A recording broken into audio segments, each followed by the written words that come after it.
Mithras, the secret god. MITHRAS in India and Iran, Hittites in the north of the Anatolian Plateau, these, palace archives of Bogoskoy, the capital of the ancient. In 1907 a large number of clay tablets was found in the tablets contain the first recorded mention of the name Mitra, who together with the Lord of Heaven, is invoked as the protector of a treaty between the Hatti and their neighbors the Mitanni. The date of the treaty is somewhere in the 14th century BC, and since the latest known reference to the Western Mithras occurs in the 5th century AD, these tablets show that the god was revered for nearly 2,000 years. Mithras is of course worshipped no longer, but archaeologists, historians of religion, theologians and linguists alike have pondered his nature and tried to unravel the secrets of his cult for the light which these studies have to throw on the origins of Christianity. One insurmountable difficulty confronts the student of the Mithraic mysteries. For the Eastern form of Mithraism practically nothing except documentary evidence exists, whereas the Mithras of the Roman world is known to us almost exclusively from non-literary sources. That brilliant scholar Franz Cumonn, who died in 1947, has neatly summed up the position in his Die Mysterien de Mithrax TT is, he writes, as if it were only possible to study Christianity through the Old Testament and the medieval cathedrals. Because of this great gap, the story of Mithras is bound to be incomplete and distorted, and those who wish to read it must wait for and assimilate the fresh discoveries which are made year by year. The early Hittite treaty from Bogoskoy proves that some of the first Indo-Europeans had already adopted Mithras into their religious system, and so it is no surprise to find references to him in documents from early India as well as Iran. In the Veda, the sacred writings of India, he occurs frequently as Mitra, literally treaty. In the Avesta, the holy book of the Persians, he is called Mithra, and a Yasht, a special hymn of praise, is dedicated to him. Both in the Veda and the Avesta, Mitra is associated with the Supreme Being, Varuna or Ahura Mazda, and shares their attributes, but different concepts of his nature have to be distinguished in these writings, since they combine sources of considerable antiquity with later material. Consequently, Mithra does not always appear in the same character, and interpretations of him vary from time to time. Scholars who are familiar with these Eastern texts agree that in the early period, Mithra was held in such honor that he competed for the crown with the Lord of Heaven. To understand the place of Mithra in Iran, it is necessary to keep in mind the division of the Persian pantheon into two major groups. On the one hand are the deities associated with Ahura Mazda, the all-wise, who rules over the sublime realm of light, while on the other are the powers associated with Ahriman, the god of darkness. The two groups are in continual opposition to each other, but there will come a day when the forces of good will conquer the forces of evil. In this struggle, Mithra has the status of a Yazada, that is to say, an ally. He fights in the ranks of the good and righteous. He is a god of light, who in India was already regarded as the sun. Like the Homeric Helios, he is all-seeing, and so an avenger of injustice and of everything in opposition to the ordained pattern of the universe.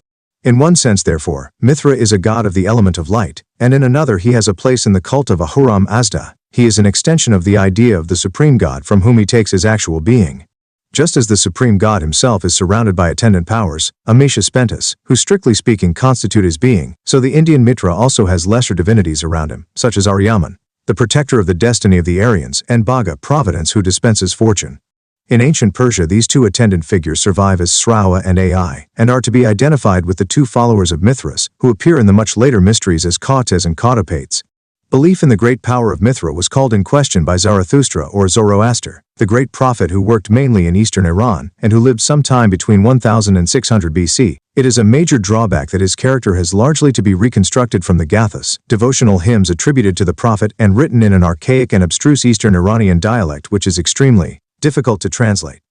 It is, however, an established fact that Zarathustra was a great reformer, who attempted to transform the established polytheism into a monotheist pattern with Ahura Mazda as the sole and supreme god, and so found himself obliged to relegate Mithra to the background.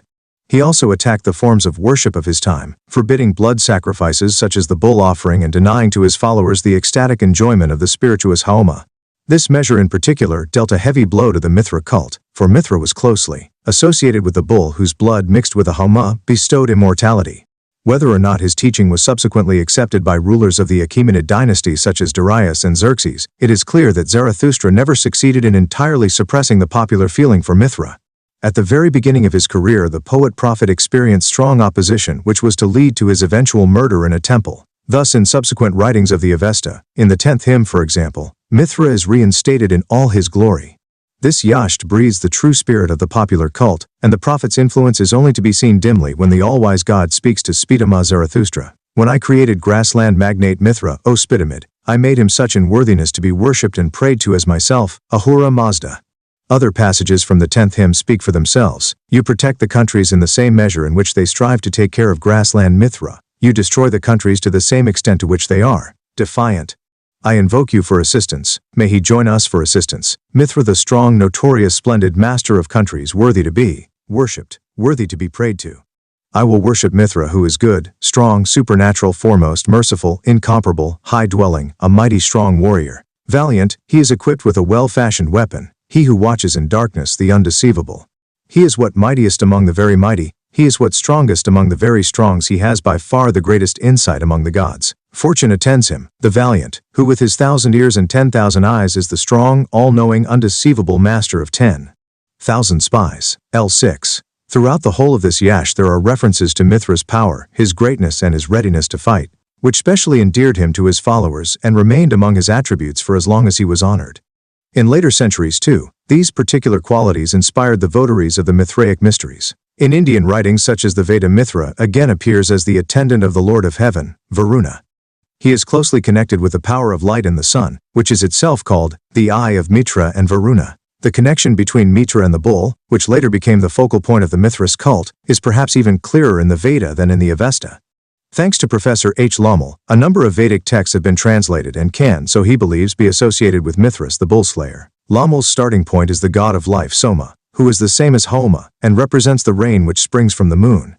He gives life to plants and so nourishes human beings and animals alike. In creatures of the male sex, the sap of the plant is changed into fertile seed, in the female to milk. At death, the life so given returns again to the moon, and during the waxing of the moon, Soma recovers this life force, refilling himself as if he were a bowl, and so becoming the god's monthly potion of immortality. In the myth, Soma, as rain, is both the semen of the sacred bull who fertilizes the earth, and the milk of the all-nourishing heavenly cow. The gods, wishing to partake of the potion because of its gift of immortality, devise a plan to murder the Soma plant, which is in fact Soma himself. The wind god Vayu agrees, and Mitra too is invited to become an accomplice in the murder. The gods speak to Mitra, he whose name, W, means friend. We wish to kill King Soma. He said, not I, for I am friend to all. They said to him, still we will slay him. In the end, Mithra, having been promised a share in the sacrifice, assists in the murder after all. But as a result he runs the risk of losing his ascendancy over the cattle, for the beasts turn against him with the words, though he is friend he has done a terrible deed. Even Varuna takes a hand in the killing of Soma, who is murdered by being crushed under a weight of stones as in one of the cult ceremonies when the juice is extracted from the stem of the Soma plant. Soma supplies the lifeblood and the drink which is enjoyed by gods, priests and participants in the rite. Thus man is granted immortality, though through the agency of death from which only the gods are exempt. It is interesting to compare the evidence of the Veda with that of the Avesta, and particularly with a group of texts called the Bundihishan, in which the archetypal bull is killed and then the plants are created. In the later Mithras cult, the god Soma Homa no longer appears, but tradition preserved the killing of the bull and its resultant gift of resurrection, and so the connection between the Indo-Iranian cult of Mitra and the Western myth of Mithras the bullslayer was preserved. Zarathustra and the Magi. Later sources purport to describe how Zarathustra, when he lay dying in the fire temple of Balkh, said to his assassin, "May Ahura Mazda forgive you even as I do." 18. These words, whether historical or not, show how the prophet was revered, and later writings also ascribe to him attributes which have led to comparisons with Christ. Although his teachings did not take root in Iran, his influence is noticeable in many respects, and in the texts his name is always mentioned with due deference. In fact, it is his very name which gives the writings their authority. Zarathustra was a magus. According to the Persian scholar G. Messina, S.J., the word magu means a person who takes part in the gifts, that is to say the religious teachings of Ahura Mazda.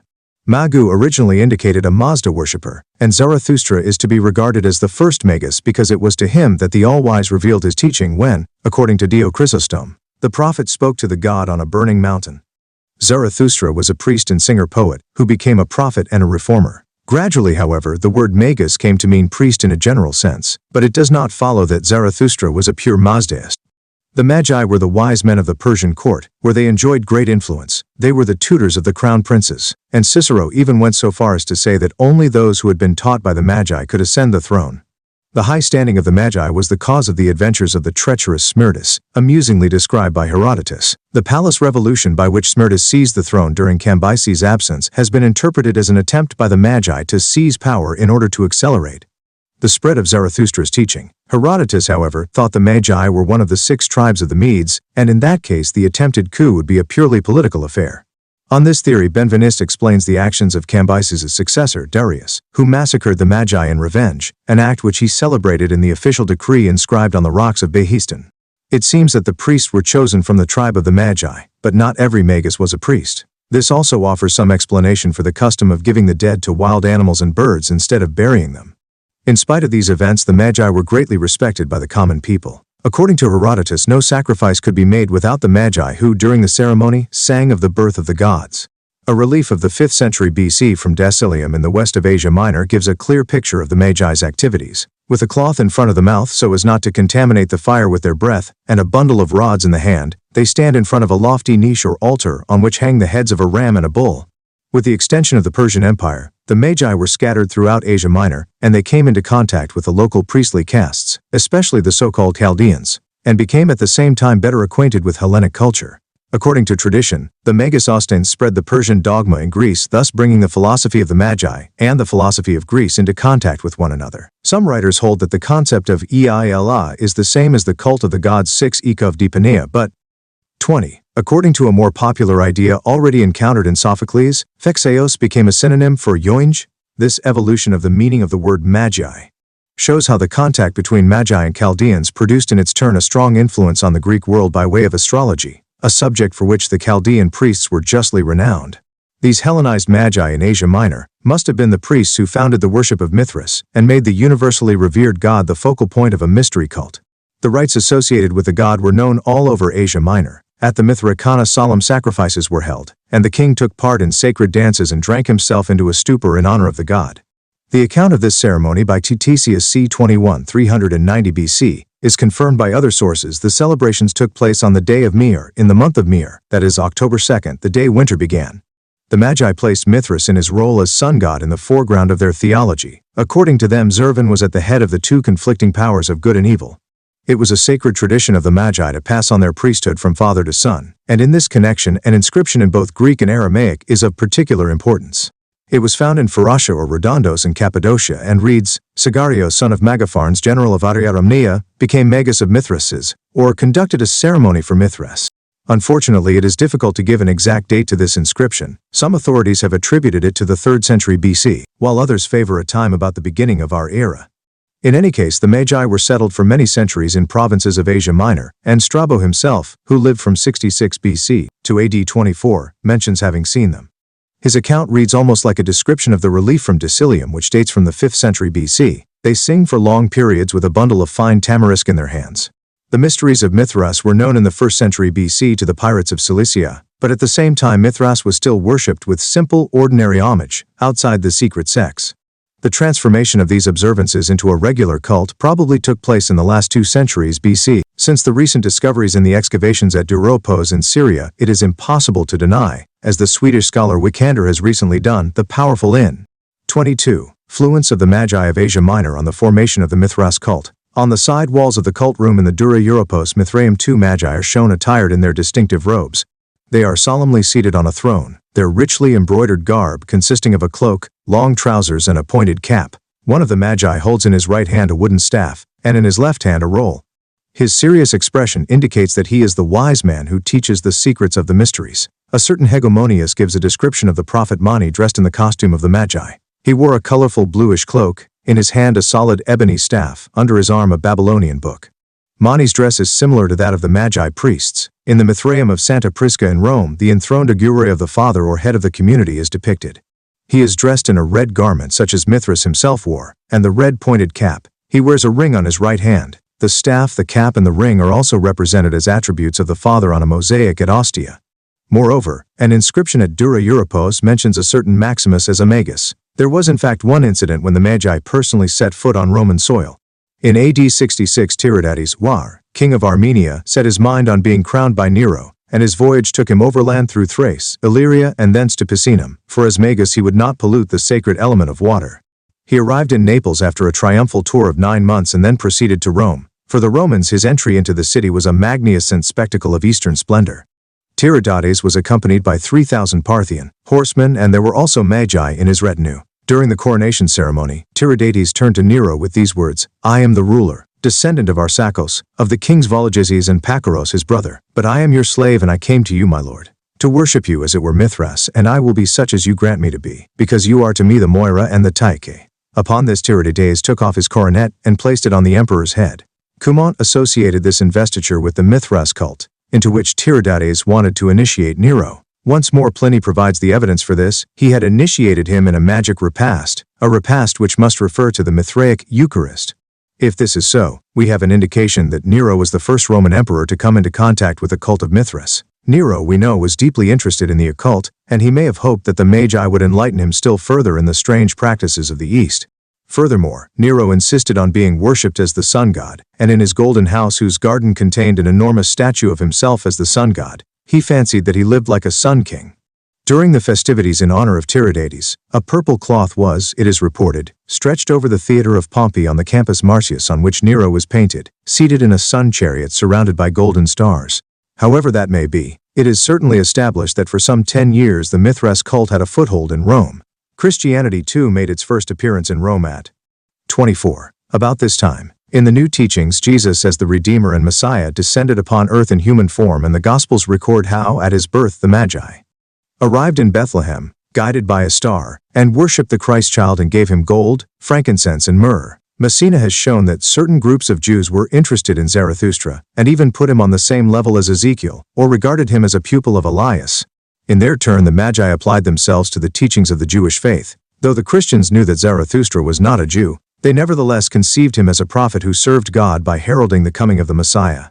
And so we read in the Arabian version of the Gospel, "See, the Magi come from the east to Jerusalem, as prophesied by Zarathustra." According to the Christian writers, this Messiah is indisputably the same as Jesus. But in the Persian Avesta he is the Sanctuaries, who in the course of many millennia will appear at the end of time, when the realm of truth and good will triumph over evil with his aid. He is the victorious Messiah, who, when the dead rise again, when the 25 living have become immortal, will make life glorious. According to the Bachman Yasht, another hymn from the Avesta, Mithras is the main adversary of these evil powers. It is believed that Pishotanu will overcome impiety, and Ahura Mazda instructs his attendants commanded by Mithras to assist him in this. The new reign of the sun god has now begun. And then when the dead have risen from their graves, the Sanctuaries will, according to the Bundahishn, slay a magnificent bull and make a potion of immortality for mankind from its fat, mixed with the Homa juice. This Messiah is represented in the Western mysteries by none other than the sun god Mithras himself. A Latin inscription from Rome says, "Hail to the Sanctuaries," while a Manichaean document found in Turkestan adds another special feature. In contrast with the true Mithras is a false deity who rides on a bull and pretends to be the true Son of God. He commands men to worship him. In the Bundahishn, the powers of good and evil are to be separated after the final battle, and Mithras is one of three who pass judgment on the soul when, according to the Avesta, the dead arrive at the bridge Sinvat. But at the end of time, Mithras will guide the souls through a blazing stream which can harm only the evil ones. The early Christians saw in the Magi's anticipation of the Messiah's coming a confirmation of their own belief, and so allowed them to worship their Savior. It is hardly to be wondered at that some centuries later, Mithras was regarded as a kind of Antichrist. 3. The arrival of Mithras in Europe. Circumstances which brought the god at last to Europe after hundreds of years are indeed strange. According to the historian Plutarch, who lived in the 1st century AD, the Romans became acquainted with Mithras through pirates from Cilicia, a province of Asia Minor. These were the pirates who constituted such a threat to Rome until Pompey drove them from the seas. In his biography of this skillful general, Plutarch writes of the pirates, "They brought to Olympus and Lycia strange offerings and performed some secret mysteries which exist still in the cult of Mithras, first made known by them." In the middle of the 2nd century AD, the historian Appian adds that the pirates came to know of the mysteries from the troops who were left behind by the defeated army of Mithridates Eupator. It is well established that all kinds of Eastern races were represented in that army. There are some well-known monuments associated with Mithras in the pirates' homeland in the mountainous regions of Cilicia. And recently an altar was discovered in Anazarbos which had been consecrated by Marcus Aurelius as priest and father of Zeus Helios Mithras. The god was also worshipped in Tarsus, the capital of the province, as we know from coins of the Emperor Gordian III which bear a picture of the bull slayer.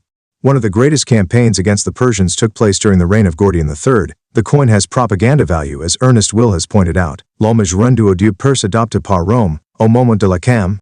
27. Pagne contre sa patrie première, reste une valeur politique particulière. But can this evidence from the 2nd and 3rd centuries AD be taken as a confirmation of Plutarch's remarks about the Cilician pirates of the 1st century BC? Probably it can.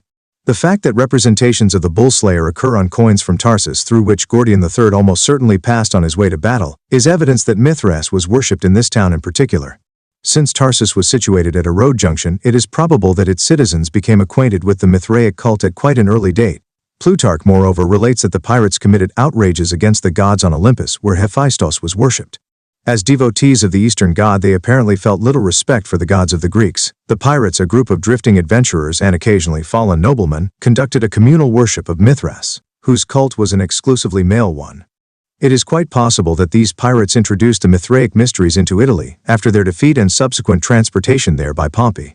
This event then offers a 28 terminus post quem for the spread of the Mithras mysteries. Other early evidence of the first decades B.C. refers only to the reverence paid to Mithras without mentioning the mysteries. Examples which may be quoted are the tomb inscriptions of King Antiochus I of Commagene at Nemrud Da, and of his father Mithridates at Arsamea on the Orontes.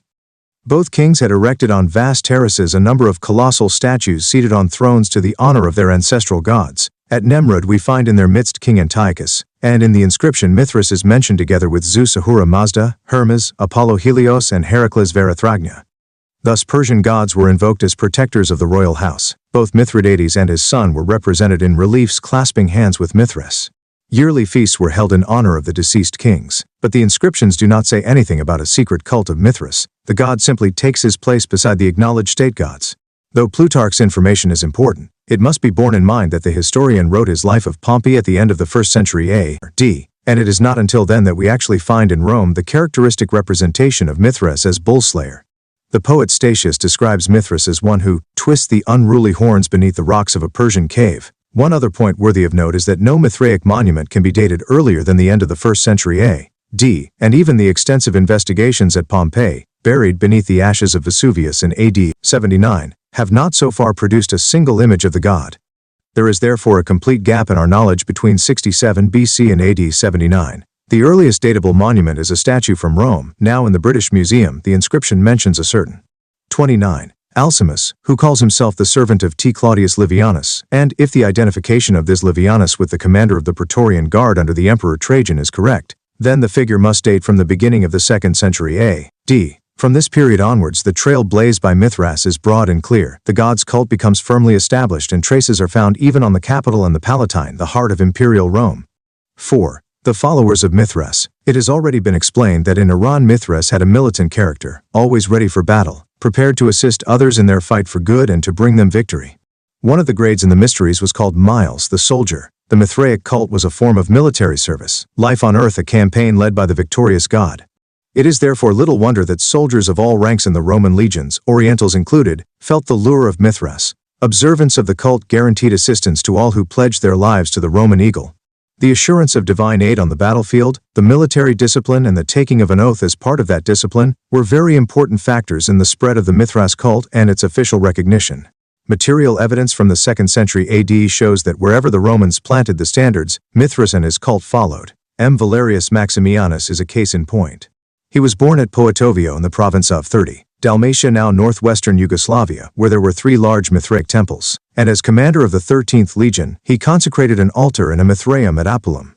Subsequently, as commander of the 3rd Legion between the years AD 183 and 185, he consecrated altars at Lambaesis in Numidia. There is throughout a strong connection between the Danubian provinces, where the Mithras cult is widespread in the outposts, and Africa. Evidence of Mithraism can be found at Trosmus in Moesia, and also in Sitifs in Africa, both places where the 2nd Legion was stationed at different times.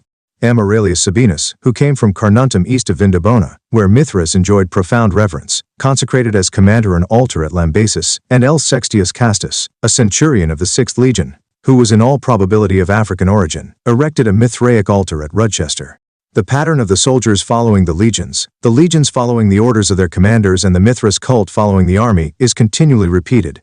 An inscription from Paliopolis on the island of Andros shows how military service led to initiation. During the occupation of this island, when troops were being transported to the east for Septimius Severus's expedition about A.D. 20, M. Aurelius Rufinus dedicated a cave to Mithras.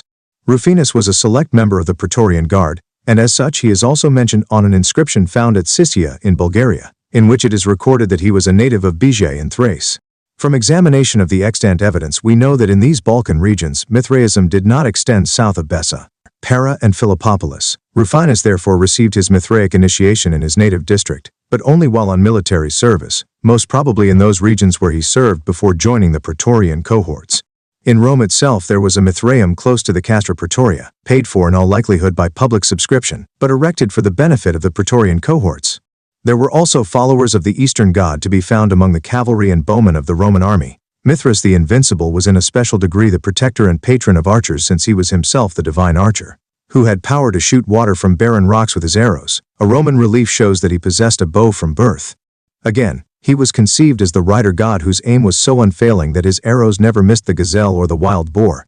Palmyrene archers at Dura Europos represented him on 2 paintings in their sanctuary as a mounted huntsman armed with bow and arrow. In Germany, there are other representations of the god hunting, attended by a pack of Malachian hounds. On a relief from Neuenheim he is shown as a powerful ruler riding a horse and holding the globus in his right hand. Although Mithras enjoyed considerable respect amongst the inhabitants of coastal towns, it was not by sailors that his teachings were spread to these places, nor are there many inscriptions set up by followers serving with the Roman fleets, in spite of the fact that he is known to have gained the gratitude of those engaged in commerce and navigation. The importance of the main land routes, ports and rivers was to facilitate the transport of troops and merchandise, but at the same time the great rivers formed a natural defense line, and castra or castella, bigger or smaller fortresses, were often established along them before civilian settlements. The remains of these defense lines, limes, are to be found along the Euphrates, in Africa, in Dacia and Moesia along the Danube, in Germany along the sinuous course of the Rhine, and in Britain between the Solway and Tyne, where Hadrian constructed a vallum or wall against the hostile Piets, and in all these places evidence of the Mithras cult is to be found, in the most distant outposts and in the furthest corners of the empire. In the Crimea on the Black Sea, at an important crossroads, it is recorded that Beneficiari erected a Mithraeum, although the exact site is as yet unknown. In the last 10 years, Mithraea have been discovered at Rudchester and Carrawburgh, while the Walbrook Mithraeum in London shows a certain general similarity to the sanctuary at Merida in Spain, and to another in Rome, on the Aventine below the present church of Santa Prisca. A follower of Mithras living in the Jewish quarter of Rome on the far side of the Tiber owned property in Ostia, where he had his name engraved on an altar dedicated to the god. At Dieburg and Stockstadt in Germany, there are Mithraea containing statues of Mercury with his purse, a form less unusual in the East, where Mithras was occasionally invoked in the same breath with Hermes Mercury. However much human beings differ in character, rank and position, in a religious community all become united. In many Mithraea we come across expressions of simple popular faith side by side with the expansive dedications of the high and mighty. Some votaries are known to us by name, such as Jarabul, commander of the archers, c. 33, who had himself portrayed at Duropos on the great bull-slaying relief, making a sacrifice in the company of 2 distinguished acquaintances. Morenos or Marios, who executed the paintings in this sanctuary, scratched his name on one of the columns.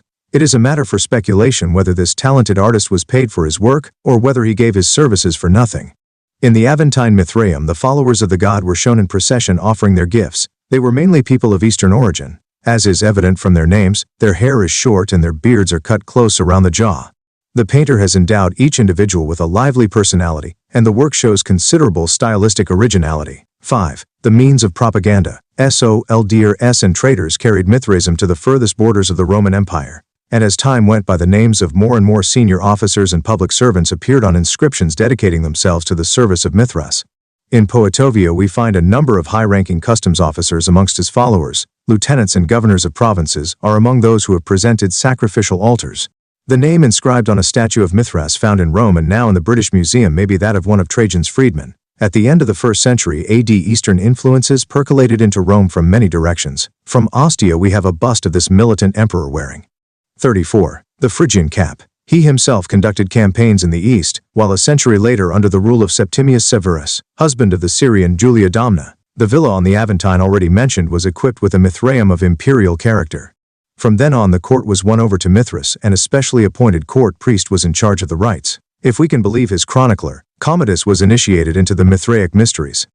The sons of Septimius Severus, Caracalla and Geta, were strong supporters of Mithras, and part of the baths of Caracalla in Rome was furnished as a Mithraeum. During this period various Mithraic temples were laid out in Rome and in the imperial family's African homeland, and there is evidence of the cult even on the Palatine, the imposing residence of the emperors, and up to the foot of the Capitol and the Forum. It was not so much the Greek as the Eastern mysteries of Cybele and Isis which paved the way to the palaces on the Palatine. The growing influence of astrology was of decisive significance. Those who contemplated the constellations and their spheres of influence regarded the sun as the center of the universe, symbolizing the overlord who granted to his lieutenants the power to guide those on earth. Nero was the first Roman emperor to give expression to these theories in his Domus Aurea, and to be greeted as the new Mithras on the occasion of the coronation of Tiridates of Armenia. He permitted himself to be portrayed and worshipped as Helios Sol, and is depicted as such in the colossal statue placed in the garden of his palace. After the Severi and the notorious Heliogabalus, we come at the end of the 3rd century to Aurelian who, 35, promoted the cult of Sol Invictus, the invincible sun, and raised it to the status of an official cult. On the site where San Silvestro now stands, a large temple to the sun was built. Trajan's hesitation in the 1st century to accept this Eastern sun cult was rapidly overcome. The conception now suited the changed character of the Roman rulers, who were adopting more and more the status of Eastern despots. The contemporary coinage reflects this development very clearly. The emperor himself was the representative of the sun god. He is Dominus et Dosi, he is Invictus, he is Comes and Conservator. And the same titles were already in use in connection with Mithras, the invincible sun god, whose mysteries were predominantly astrological. And so, when in AD 308 the aged Diocletian met Galerius and Licinius at Carnuntum near Vienna, and made a general agreement, they dedicated a great altar to Mithras, on which the god is described in fine monumental lettering as the benefactor of imperial might. Owing to the favors of the imperial court, the Mithras cult gained a large following, especially in the 2nd and 3rd centuries. In Rome alone there were at one time or another more than 100 temples dedicated to Mithras in all parts of the city, both inside and beyond the pomerium or city walls. It is worth noting that the Mithraic cave, even when fairly large, could never have held more than a limited number of followers, a circumstance that reveals a certain premeditated plan of organization. If a parish was growing, then clearly the first solution that suggested itself was to enlarge the sanctuary. Alternatively, a new community could be established elsewhere. In this manner the faith gradually made new ground. 36th, Chapter 6. The Mithraic Temple. According to a rule handed down through Eubulus in Porphyry de Antro Nymphorum, Mithras had to be worshipped in a natural cave close to a source of running water. In some places in France, in Yugoslavia, and in Germany, such caves have been found with representations of Mithras as bull slayer cut into the face of the rock. A sanctuary at Târgu Sor in Romania, discovered in 1958 in a mountain range northwest of Constanța, is specially interesting because the artist Nicomedes, who designed the main relief, mentions in the inscription that the cave was situated in a sacred wood on the Euphrates. The little stream nearby was named after the Euphrates in Mesopotamia, where the Mithras mysteries first took shape. When the natural surroundings made it impossible to follow Zarathustra's dictates to the letter, the Mithraium was made artificially, but the sanctuary was carefully given. The appearance of a cave, and speleum, spicus, spelunca, crypta, are all used in the texts. Thus Mithraea were often constructed underground when a suitable site could be found, or influential members of the cult would give up a part of their houses for the installation of a sanctuary. The cave was a symbol of the celestial vault, and the ceiling of a Mithraium was often vaulted and decorated with stars. At Capua there is, in addition to the stars, a figure of Luna in her chariot drawn by oxen. But the temples were kept dark and were almost invariably without windows, so that Tertullian asks, with a wry smile, how it is possible to worship a god of light in what is truly a camp of darkness. Firmicius Maternus states in his work on pagan heresies, such as the sun god they call Mithras, but they celebrate his mysteries in hidden caves, so that ever immersed in the concealing squalor of darkness they shun the beauty of brilliance and clarity of light. Often an anteroom precedes the sanctuary proper. This could be used as an apertorium, a room where the cult objects were kept, and where the worshipper robed himself for the ceremonies. 38. The usual layout of the temple area consists of a central aisle with 2 flanking benches. It is not known if there was any symbolic significance behind this arrangement. At Ostia, much of the aisle and benches is covered with mosaics. It was in the central aisle that the ceremonies took place, watched by the initiates reclining on the benches, not kneeling, as is sometimes incorrectly suggested by modern reconstructions. The benches were covered. 39. With cushions, and during the feast the initiates relaxed on them while servants placed food and drink on a ledge at the front. In most cases there was a niche in the back wall at the end of the aisle, sometimes merely a relief attached to it instead. The main representation was either in marble, or painted on the wad, or, as at Santa Prisca, in stucco. The ritual enactment of the slaying of the bull by Mithras had to take place in a cave, and a frequent way of giving the appearance of a cave was to inset small pieces of pumice stone in the wall. The niche was sometimes provided with a vellum or curtain gracefully decorated, as at Ostia. Numerous variations on the basic layout are to be found, depending on natural circumstances, or on the wishes of the individual who commissioned the erection of the Mithraium. In front of the niche, in keeping with the Persian tradition, stood 2 fire altars. Sometimes there was a stoop at the entrance. The dedications were distributed over the sanctuary without any set rule. In one single Mithraeum there might be several dozen consecrated reliefs attached to the walls. The sanctuaries at Zarathustra in Romania and at Pantheon in Yugoslavia are particularly rich in this respect. Niches or bases for statues of torchbearers adorned the corners of the benches, and in most cases a few steps were built to make it easier to climb onto the benches. Refuse pits for the bones of the sacrificial animals are often found outside the sanctuary. Painted sanctuaries are rarely found except in Rome and Ostia. In most cases the shrines are relatively small, but occasionally some extra rooms have been added. The purpose of these additional rooms is not always clear. At Ostia there is a small kitchen in front of the sanctuary of the Mithraeum della Preti di Pinte. There is one particularly interesting sanctuary which has 3 lateral chapels besides the central cult rooms. However modest the total effect may be, it is like a cathedral when compared with the other surviving sanctuaries. This Mithraeum, installed in an imperial villa, is at Santa Prisca, a site which has already been mentioned. It was certainly the most important Mithraic temple in Rome. Near the sacrificial niche is a small room, which originally had on its wall an image of which unfortunately no trace now remains. Along this wall stood various large jars without bases. In the corner there may have been a representation of Mithras's birth from the rock. When this room was investigated in 19Y, 2 magnificent heads of Venus and Serapis came to light. The 3 lateral chapels all have benches. In the central chapel the benches are very low but wide, while in the 2 other rooms they are higher and more suitable for sitting on. It is clear that all 3 rooms were used for different ceremonies. The central chapel had a painted niche, in the center of which there was presumably a head of the sun god in stucco, encircled by the signs of the zodiac. In front of the niche there was a platform with a basin on it before which a person could kneel. When bending down, his head would be exactly above the basin in a position appropriate to some form of baptism. In the room on the left there was likewise a basin set on the ground and containing a second bowl with an opening at the bottom and a roughly incised inscription around the rim.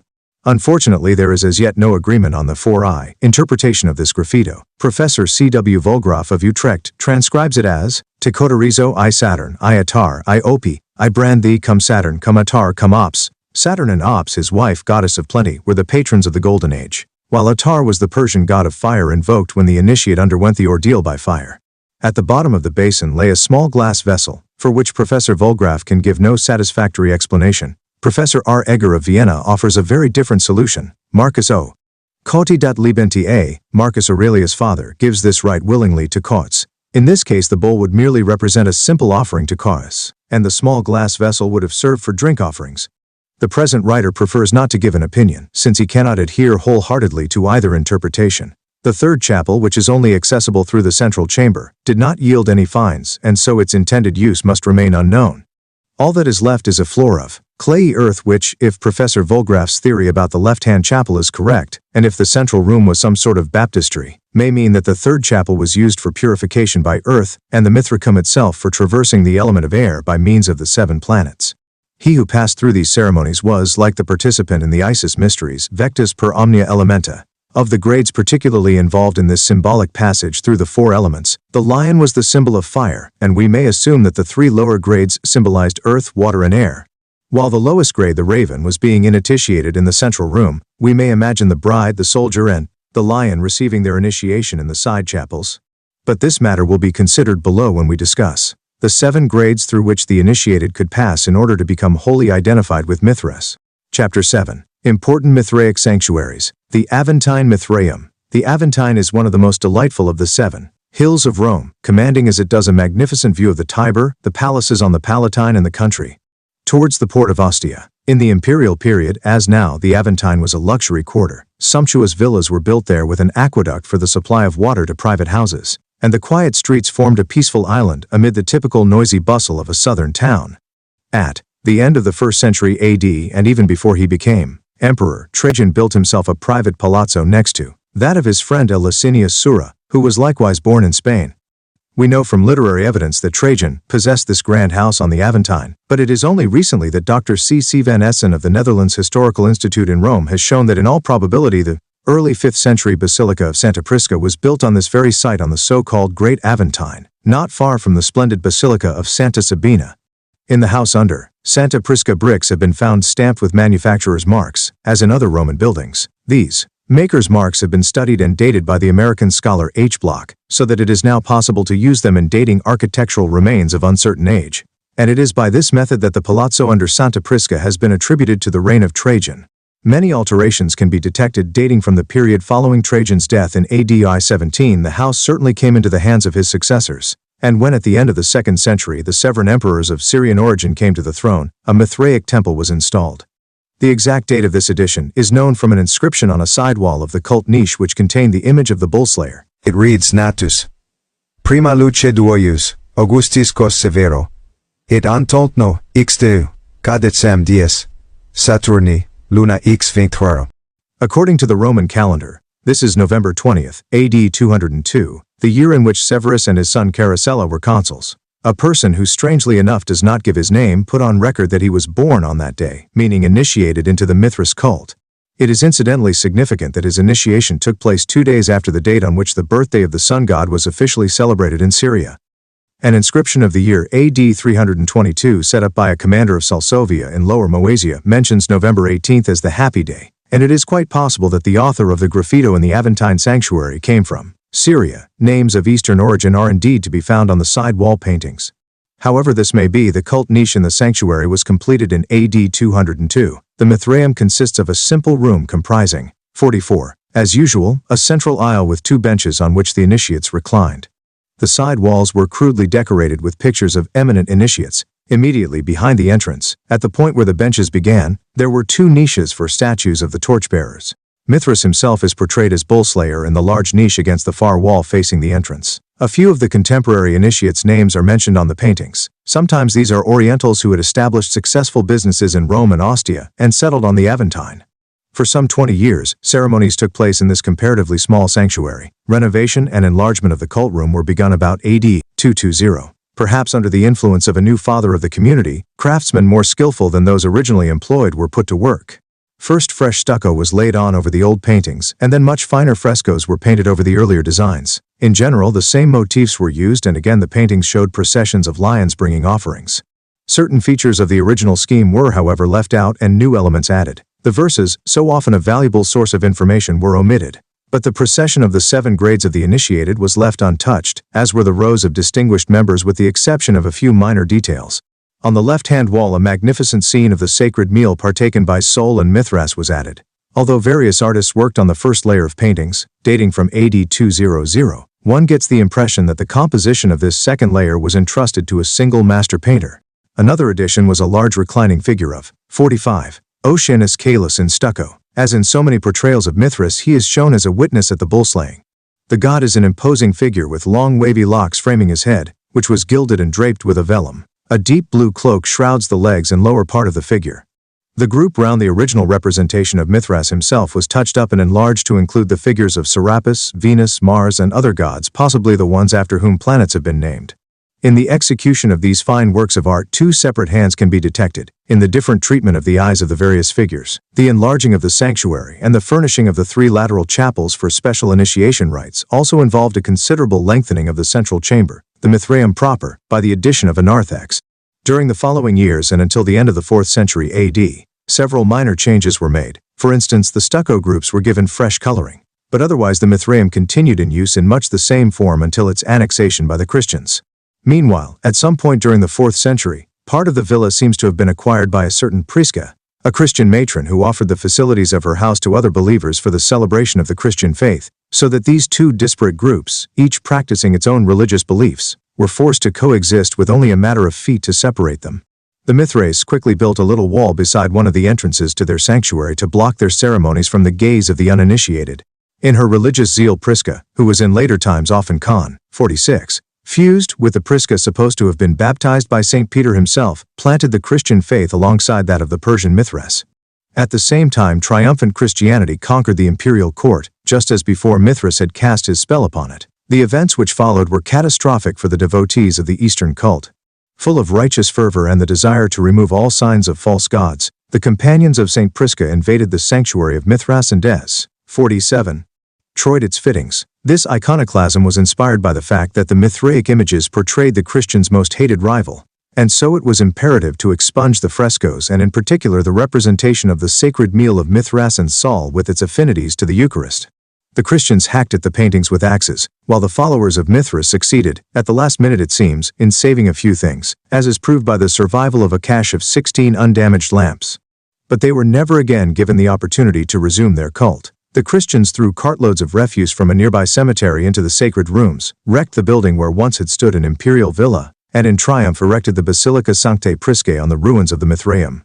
Such, briefly, are the results of the two excavations on the site. The first, undertaken by the Augustinian Fathers in the years 1934 to 37, with the object of finding out more about St. Prisca, led to the discovery of the Mithraium.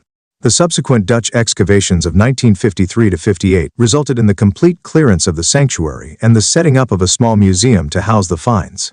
It is opportune to examine at this point some of the reasons why this sanctuary has such special importance for our knowledge of the Mithras cult. In the first place, there are the particularly fine and extremely rare stucco panels representing heads of Serapis, Venus and Mars, and a second head of Mithras, which were found in August 1956 in a small space beside the cult niche.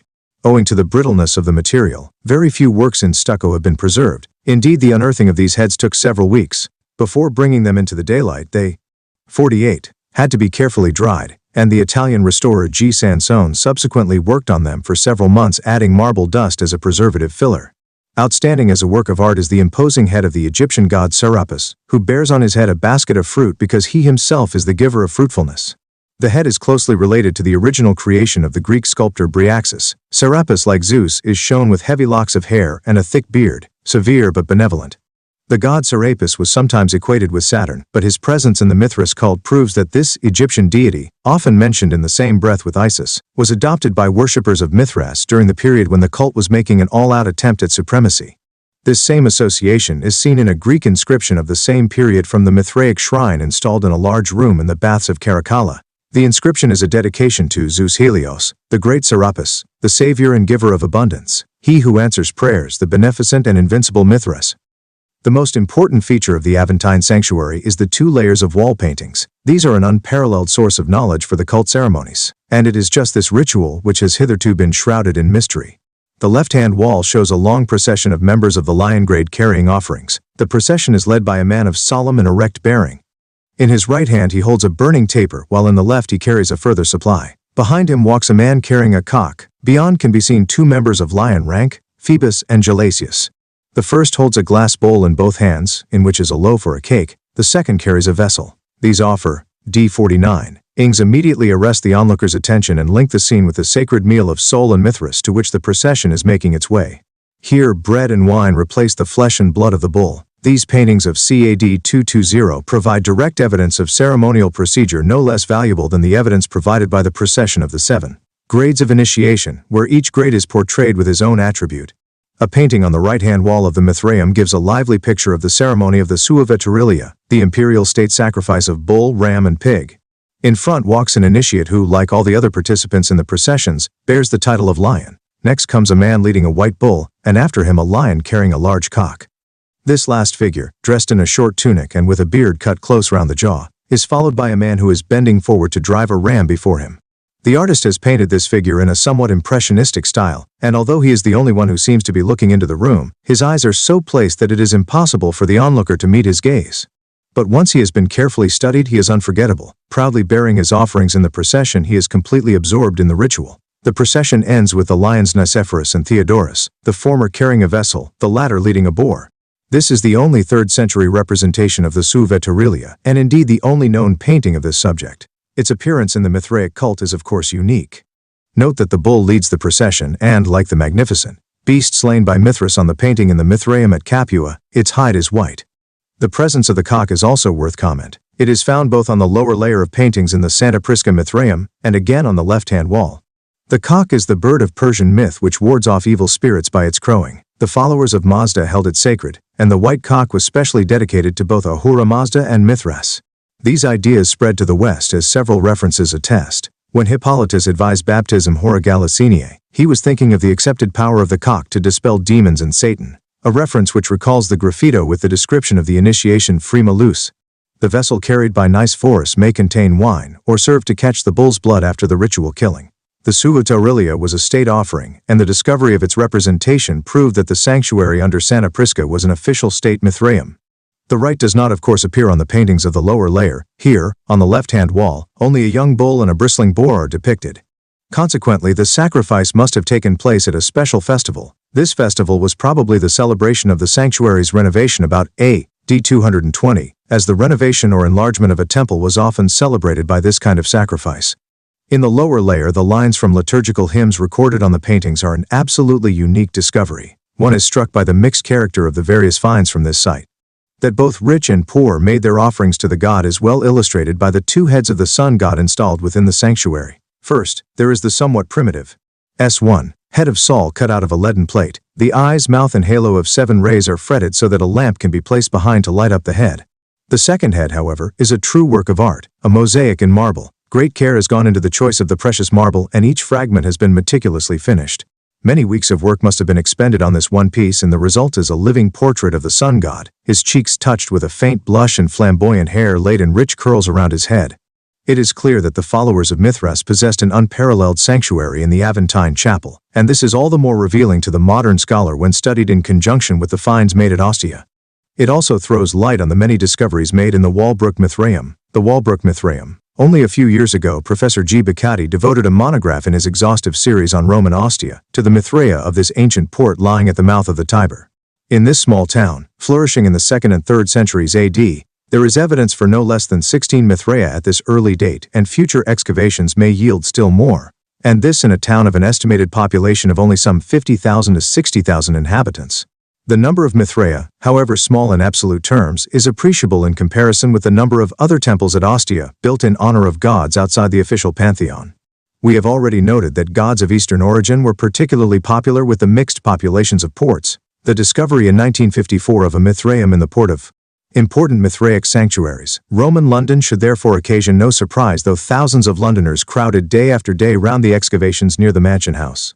In the very heart of the city, the temple was situated to the east of the course of the Roman Walbrook, thus following the normal practice of siting near water. But because the site, like that at Ostia, was so low-lying, the temple could not be built underground. During the short time allotted to the excavators before the construction of what is now Bucklersbury House, the Mithraeum was shown to have been a comparatively small structure of 18 meters by 7 meters, and orientated east-west. The layout of the central aisle with 2 side benches and terminal apse gave the Mithraeum the appearance of a small basilica. The associated finds suggested that it was founded about AD 150 and remained in use until the 4th century. Various alterations took place, the floor of the central aisle, for instance, being raised to the same level as the apse. The discovery of the Walbrook Mithraeum was anticipated by some important finds, which were made at the same spot in 1889, and were likewise associated with the Mithras cult. These include a relief showing Mithras the bull slayer encircled by the signs of the zodiac, with, in the 4 corners, the busts of 2 wind gods and Sol and Luna in their chariots. The relief was consecrated by one Ulpius Silvanus, a veteran of the 2nd Legion, who was appointed at Orange in southern France. The later excavations of 1954 yielded a right hand carved in marble, probably again part of a Mithras figure, but the proportions of the hand are such that it must have belonged to a statue too big to be housed in the Walbrook sanctuary. As a result, the existence of another and larger Mithraeum in the city has been postulated. Among the earlier finds was also the upper part of a reclining marble statue of Oceanus, but unlike its Santa Prisca counterpart, the head is not decorated with a head cloth. This statue may have been placed in front of the relief of the bull slayer, as in the Aventine Mithraeum. We do not, however, know the original position of any of the more recently discovered pieces. Among these was a magnificent marble head of Mithras, a head of a goddess, a statuette of a seated Mercury, and the lower part of a relief showing a torchbearer. Of particular interest is a lively Dionysus group, where the god is represented with a satyr, a Maenad and Silenus riding on a donkey. Some members of the Mithras community possibly came from the Balkans, and the portrayal of the Danubian horseman seems to point in this direction.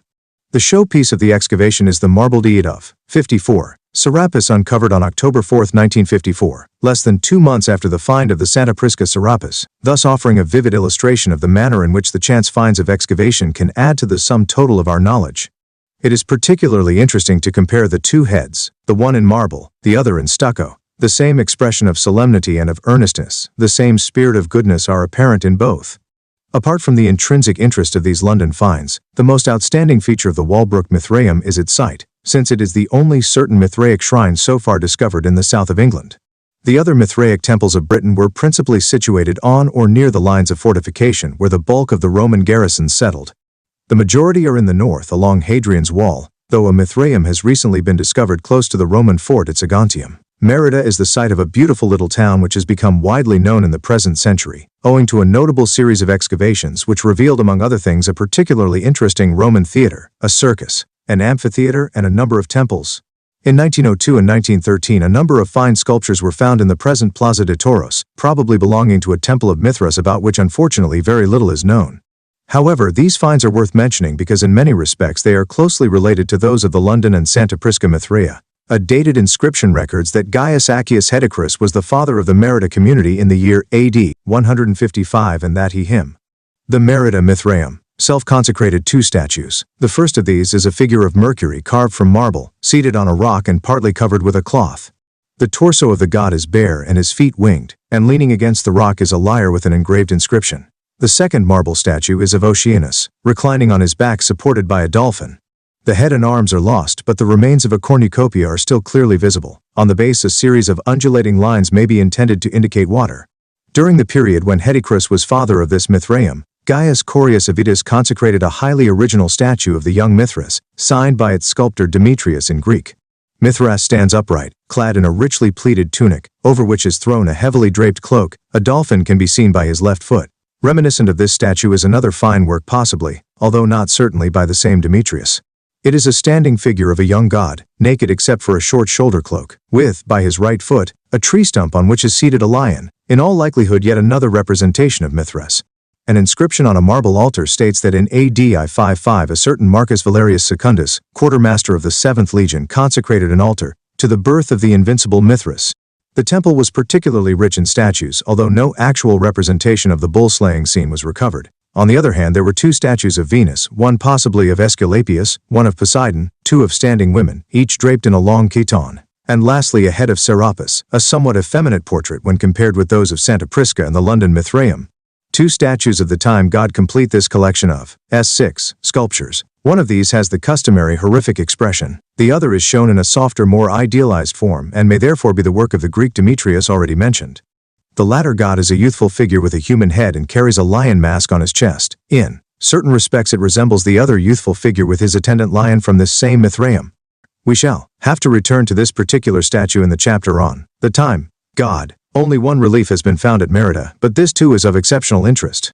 Three figures are seen reclining behind a table covered with food, perhaps bread and meat, with two figures in long cloaks standing on either side. A further figure approaches from the left with a dish in his hands on which lies a bull's head. Further proof that the flesh of this animal was consumed at the sacred Mithraic meal. It is no coincidence that this same relief shows the birth of Mithras, for it was the god himself who was regarded as performing the act of the bull-slaying, and so making possible the holding of the meal.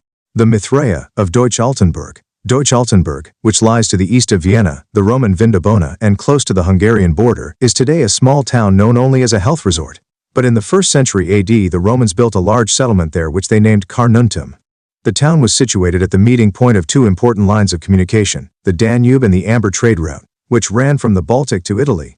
Carnuntum became the capital of the province of Pannonia and, because of the ever-imminent danger of incursions by the Marcomanni and Quadi, troops were always concentrated at this important junction, until Marcus Aurelius, after much heavy fighting, finally managed to drive the enemy back to the north of the Danube in a campaign, during which he died in Vienna in the year AD 180. Septimius Severus was proclaimed Emperor at Carnuntum in AD 193, and it was he who granted the title of Colonia to the small community which had sprung up round the fortress. In AD 308 Diocletian chose Carnuntum for the holding of an important conference with his successors. The aged emperor had recently abdicated, and was quietly living a life of retirement in his palace at Spalato in Yugoslavia, but he had not been left to enjoy his peace for long.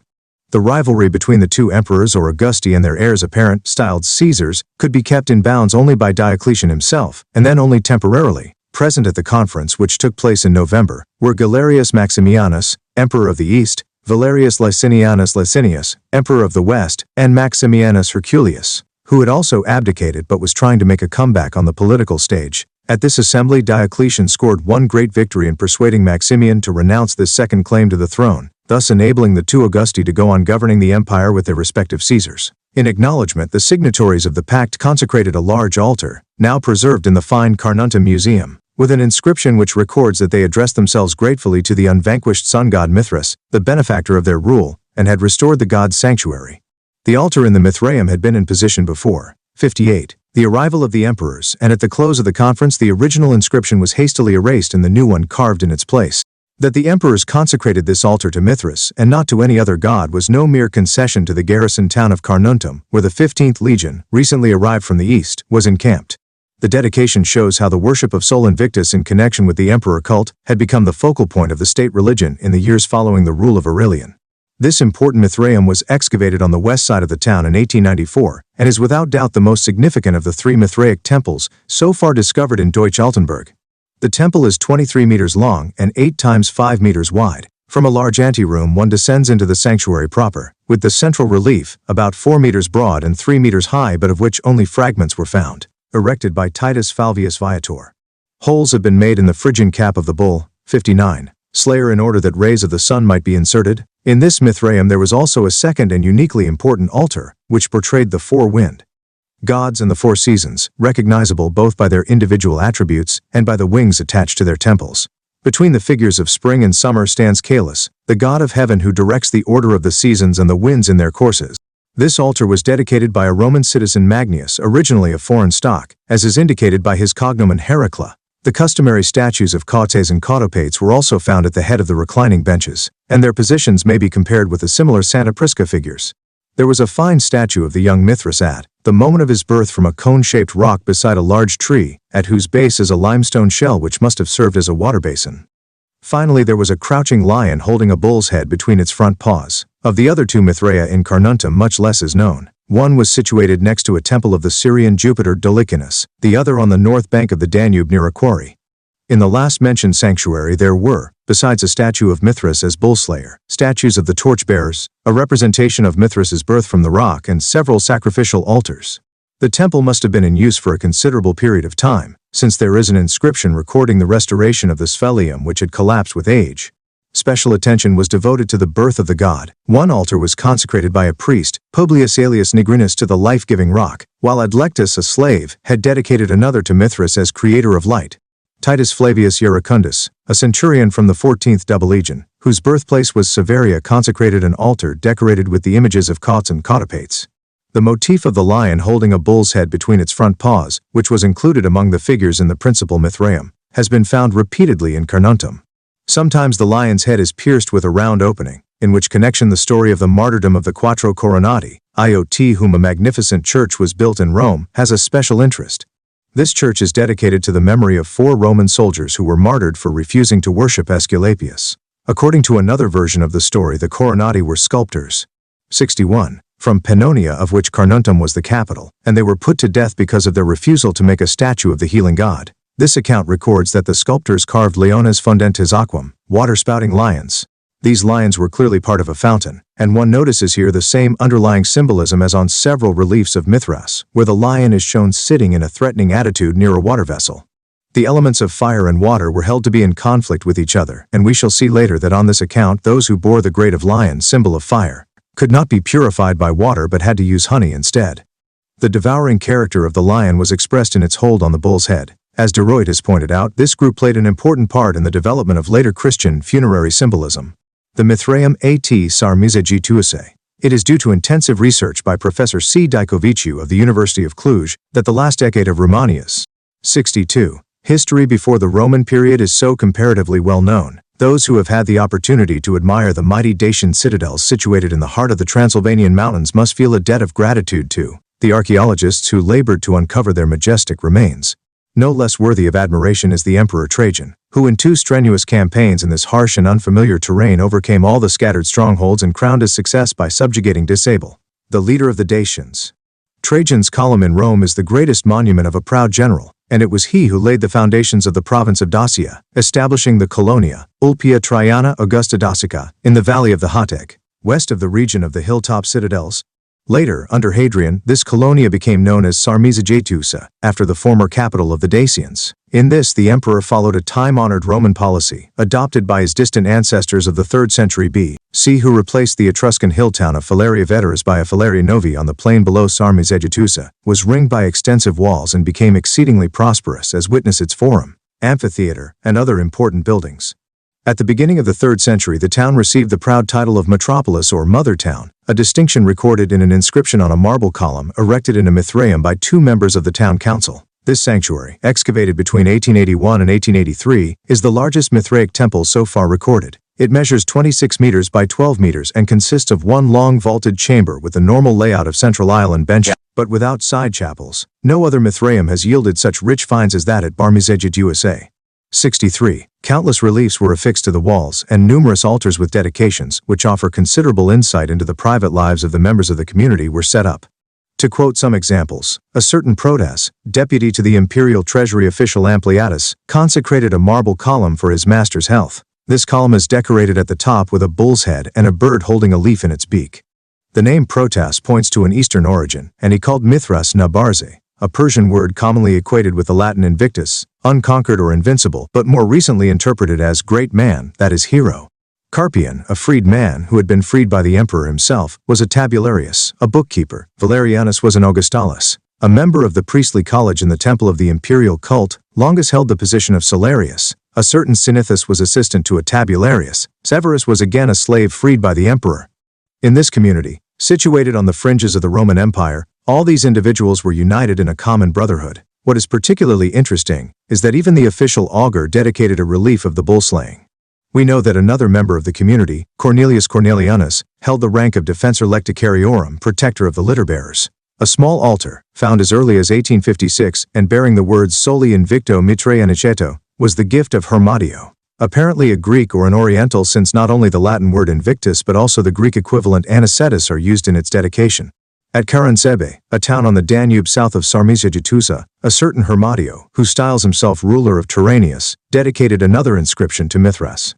64. And again used the Persian adjective in the phrase Soli Invicto Nibarze Mithrae. Although this is of course only an inference, it is quite possible that the Dacian Hermadio is the same person as the Lucius Flavius Hermadion who in Rome commissioned the superb relief, now in Dublin, of Mithras's birth from the rock. On the base of this statue, we find above the name Hermadion a garland in which the word Nama is inscribed.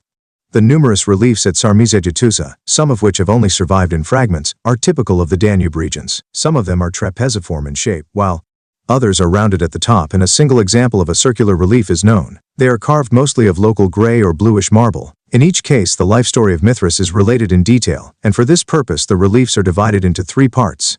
The center comprises the principal scene, the bull slaying, while the top and bottom portions portray other scenes. Some reliefs are carved with freestanding figures, and one of these, on which traces of red paint still remain, deserves particular attention. Here Mithras is portrayed in the process of killing the bull, its body adorned with the wide sacrificial ribbon. From beneath the god crawls a snake, its head turned in the direction of the bull's death wound. On either side stand the torchbearers, and of particular interest is the figure of Cautopates, at the rear of the bull and holding its tail in his left hand. The tail is charged with magic force, and the torchbearer is striving to obtain a share in this mysterious power. There is a lion's head above a mixing vessel, as on some other reliefs. Behind Cautopates stands Mithras in his role of bull-bearer, while behind Cause, who holds a torch in each hand, we see the birth of Mithras from the rock. Beneath stands a figure in Oriental, E65, attire with his right hand resting on his own left shoulder. The entrance of the cave is defined by an arch decorated with leaves, a visible reminder of the rich growth which directly follows the bull slaying. In the border can be detected the busts of Sol and Luna, as well as the raven, the messenger of Mithras. Thus in this rich Mithraeum many artists were employed to express through their art the piety of the many and varied members of the community. 66. The god's most famous feat. In the rear wall of every Mithraeum there was a representation of the bull slaying, which was regarded within the Mithraic cult as the most outstanding of Mithras's deeds, performed as it was for the benefit of mankind. Sometimes a separate niche was made to accommodate this particular group, lit only by the flickering light of oil lamps. The Mithraea were often built on an east-west axis, so that the first rays of the rising sun should fall through a window or an opening in the vault onto the image of Mithras the bull slayer. The killing of the bull is the most frequently illustrated of all the god's legendary exploits. It seems to have been practically a fixed rule that this scene should be portrayed in every sanctuary. Although there are many variations, the event was depicted according to a set convention, and the same basic iconography is always followed. The god, young and supple, strong as Heracles himself, forces down the heavy animal with his knee, and holding up its head by one horn or the nostrils, thrusts his dagger deep into the bull's heart. The tauromachia with the bull's lifeblood pouring out in a last desperate convulsion was reputed to have taken place in a cave, and in the Santa Prisca temple the niche was made to look like a cave by the use of inset pumice stone. The top of the relief was often arched, and the illusion of a vaulted cave was heightened by the skillful use of trees and plants. The cave was regarded as a symbol of the celestial vault and of the cosmos. Sol and Luna were shown in the upper 67 corners, and the figures of the various eponymous gods and goddesses of the planets were to be found on the arched border, as in the Bologna relief. Occasionally there was a carved row of 7 altars alternating with 7 daggers, and sometimes trees were added as well, as for instance at Sarmizegetuasa. Here the vegetation, part of which is only suggested by decorative borders, should be related to the magic results of the bull slaying, for after the bull's fatal struggle, ears of corn charged with magic power suddenly sprang from its blood and tail. In several reliefs, a dog and snake are raising their heads towards the animal's death wound in an attempt to drink the blood, while a scorpion is gripping the dying beast's genitals in its claws. Ancient literature gives hardly any information about the meaning of this symbolic act, and what little we know must be deduced almost entirely from the monuments themselves. The great gap which exists between the records of the Persian and Roman Mithras makes interpretation all the more difficult. Of the various, sometimes fantastic explanations, Franz Cumont's is by far the most satisfactory, and every subsequent attempt to depart from his theories has led only to fresh complications. What is certain is that the bull slaying was regarded as a beneficial and creative act. Out of death arose fresh life, a concept which lies at the root of all the ancient mystery religions, for all concentrate on the same question of life, death, and rebirth as observed in the annual cycle of nature. Mother Earth is entrusted with seed of corn, and soon the golden harvest is reaped. Persephone, Attis, Adonis, all perish to rise anew. Is it then possible that Mithras, personified in the bull, was thought of as killing himself only to be resurrected? Although the facts at our disposal do not provide definite proof for this view, there are certain similarities between the bull slaying and some of the Persian texts.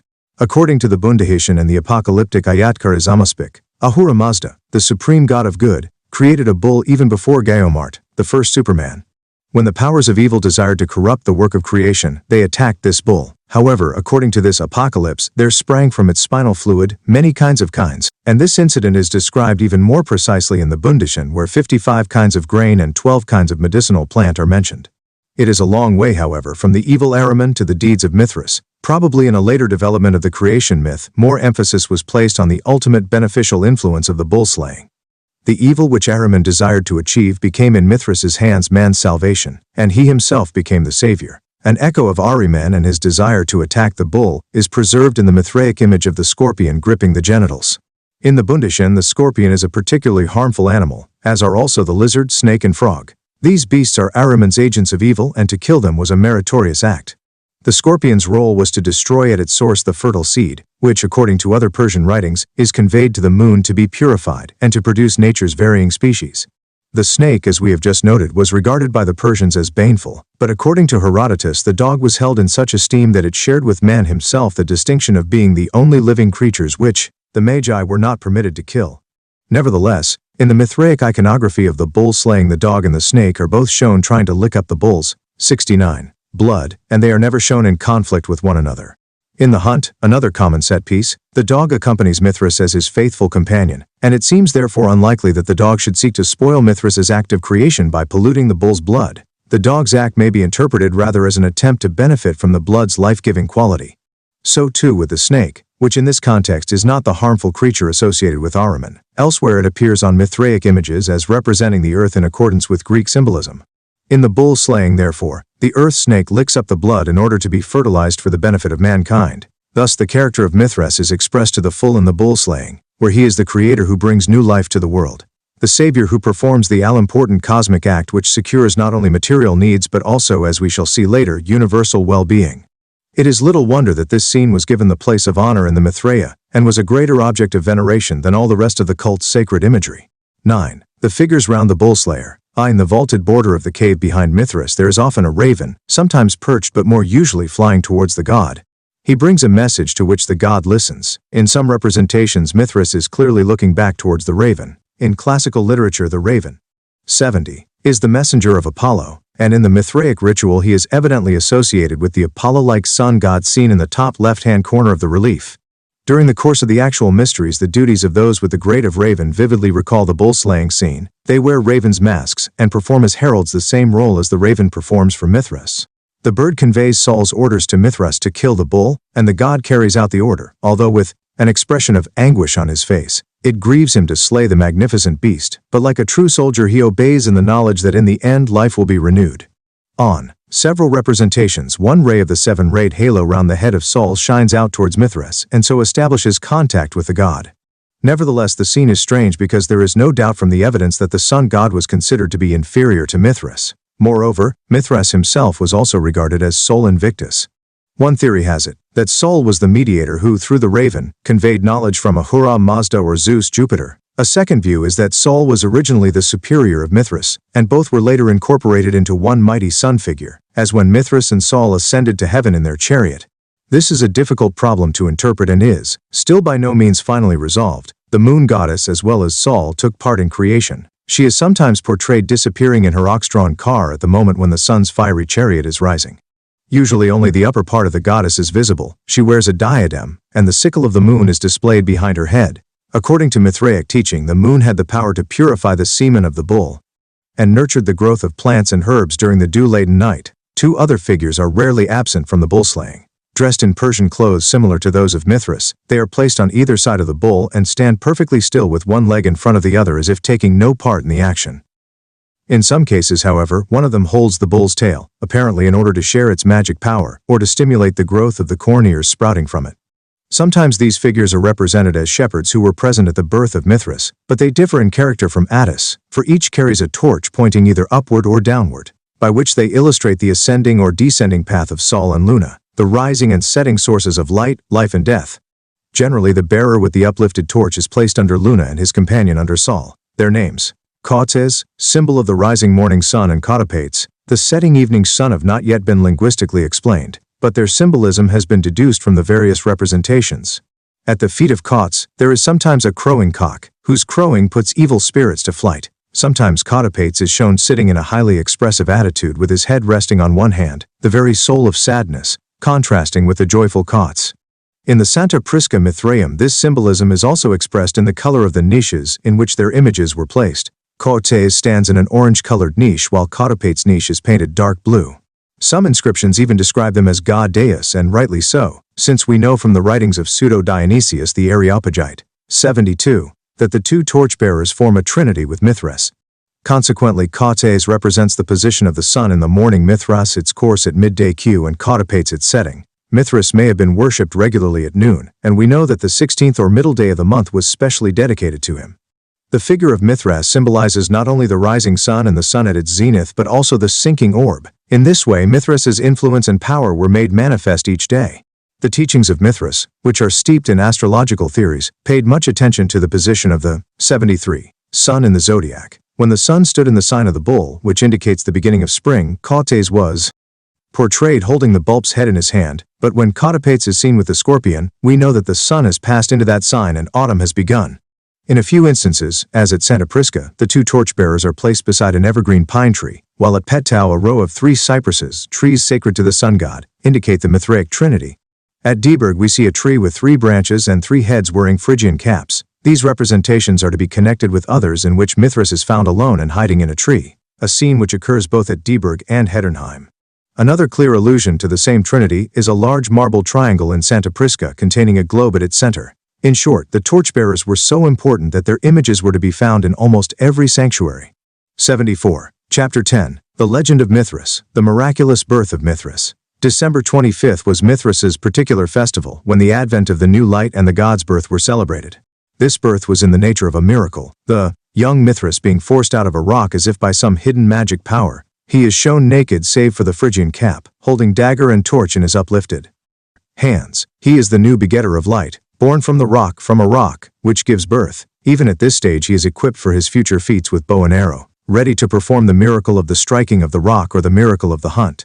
Just as the crypt of the Mithraeum is the symbol of the celestial vault, so the rock is the firmament from which light descends to earth. Sometimes, as at Dura Europos, flames are shown shooting out from the rock's surface and even from the cap, which is often Mithras, the secret god, studded with stars, and like the vault of the Mithraic grotto, was regarded as a symbol of the celestial vault. In the 10th Yasht of the Avesta, the hymn for Mithras, the Persian god is described appearing in a golden glow on top of Harablerzaiti, a mythological mountain later localized in the present-day Elburz, whence he looks out over the lands of the Aryans. The theory that Mithras was descended from the union of Mother Earth and Ahura Mazda does not bear examination. Mithras is Saxigenus, and sometimes he is shown stepping proudly out of the rock, as on a relief at St. Aubin in France. The rock of Mithras's birth contains both light and fire. He who is born from the rock is thus a fiery god of light. This conception is almost certainly based on a very ancient tradition, dating from the time when man first discovered that both light and fire could be produced by striking a flint. Mithras's birth is a cosmic event. He holds the globe in one hand from the moment of his birth and, 76, touches with the other the circle of the zodiac. The gods of the four winds and the four elements are all present to honor Mithras, ruler of the cosmos.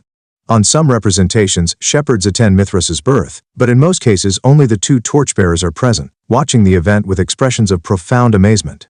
On a relief at Petau they appear as servants, cots and cotopates carefully lift Mithras by his arms in much the same way as Venus on the Ludovisi throne is raised from the waves by two female attendants.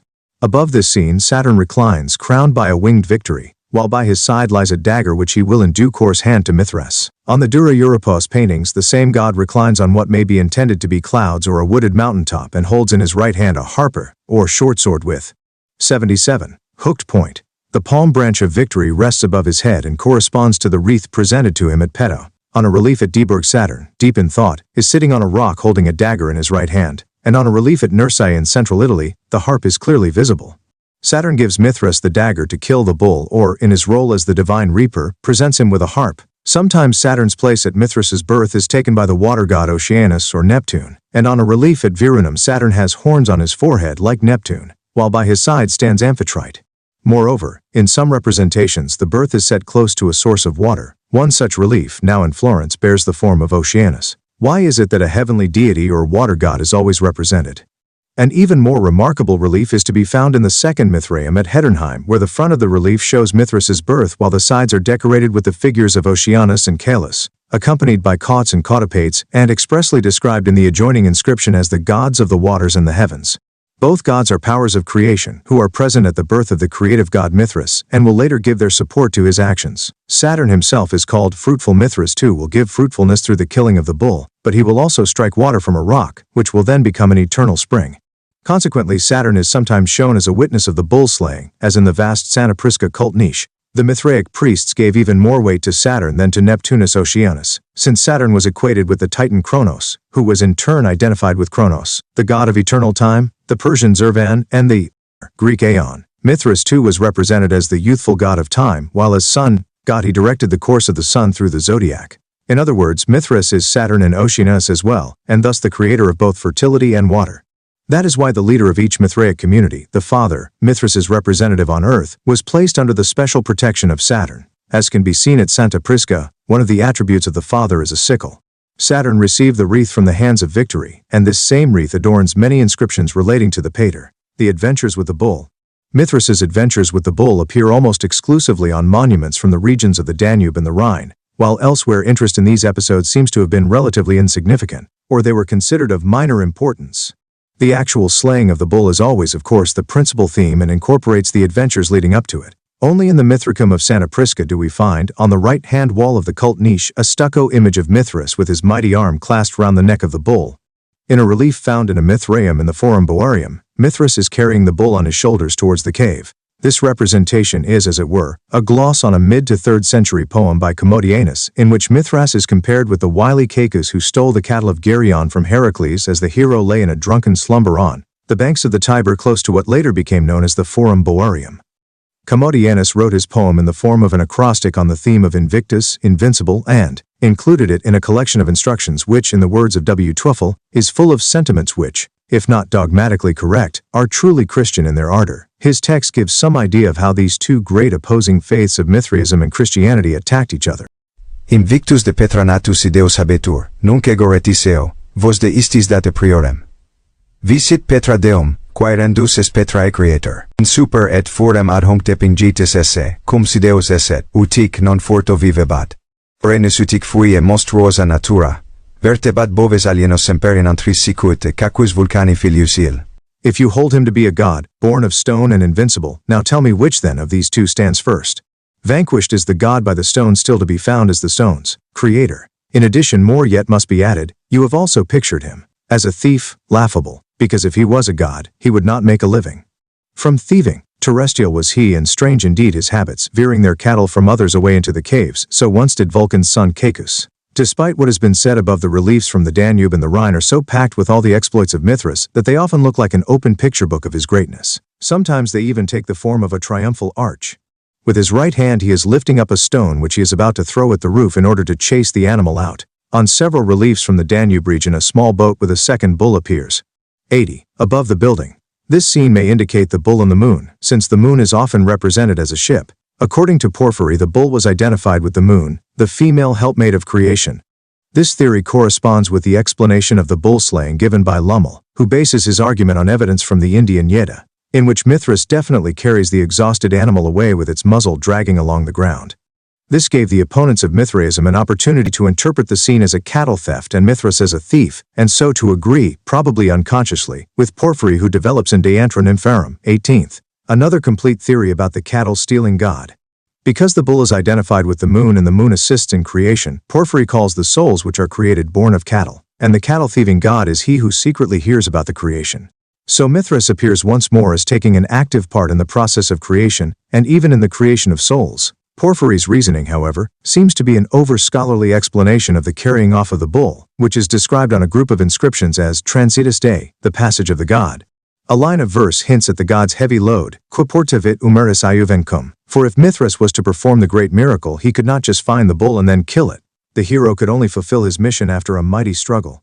Mithras therefore carried the heavy bull towards the cave like Heracles bidden by Eurystheus to shoulder the Erymanthian boar, and his votaries who wished as soldiers to achieve their particular life's mission, had to. F81. Accomplish their personal transitus with the same determination reinforced by the god's inspiring example. Thus, on a large relief at Neuenheim, the story of Mithras and the bull is unfolded stage by stage. First we see the bull grazing peacefully in the field, but presently he is captured by Mithras and borne away on the god's shoulders, as a sheep is carried by a shepherd. In this particular case Mithras's capture of the animal is not shown, but it was probably accomplished with a lasso taurobolium, of which the original meaning is the catching of the bull. But the wild and powerful beast is able to break away and drags Mithras with him at great speed. The god, however, does not relax his grasp. He clutches the animal round the neck until in the end, and with a great effort he succeeds in forcing it to the ground. The powerful bull's resistance is broken, but not so Myth. 82. Ras's strength. He lifts the beast up, pulls its two hind legs over his shoulders, and drags it towards the cave. Some representations show him proudly riding on the bull, holding and directing it by the sickle-shaped horns. This is an echo of Porphyry's De Antro Nympharum, 24. Mithras rides the bull of Aphrodite, since the bull is creator and Mithras the master of creation. The Greek text uses the word boophios, creator, which elsewhere is used to indicate Mithras himself who, as explained above, created life anew, through the act of the bull slaying. According to astrological theories the bull moves in the sphere of the planet Venus, Aphrodite. But how far these views are consistent with the image of Mithras as rider of the bull, and whether they were originally connected with it, it is impossible to say. CP 26. A large relief at Dieburg adds a further representation of this exhausting struggle, as on several other Danubian. 83. Reliefs the bull is lying inside a building.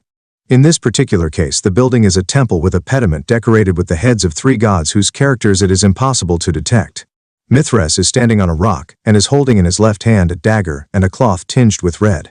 Perhaps the symbolic meaning of the sign of Taurus within the courts of the sun is fundamentally the same as that of the image of the bull in a house, since the moment which heralds spring is the moment when the bull slaying was supposed to take place.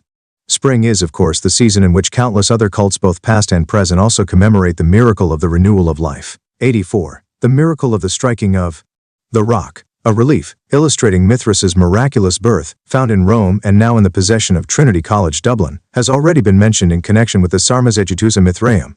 The inscription on this relief reads as if it were written in Mithras's own words, Lucius Flavius Hermadian gladly made me a present of this. The artist commissioned by Hermadian portrayed the young god in a highly original manner. In his right hand he holds aloft a burning torch, and looks excitedly towards this light, of which he himself is the personification. On the rock from which he has been born, lie a dagger, a bow and a quiver, and a single arrow is also shown separately. Bow and arrow served Mithras in two major exploits in which his unerring aim was all-important. The striking of the rock and the hunt. The scene of the striking of the rock has only been recorded once in Rome on a painted side panel of the Mithraeum at the Palazzo Barberini.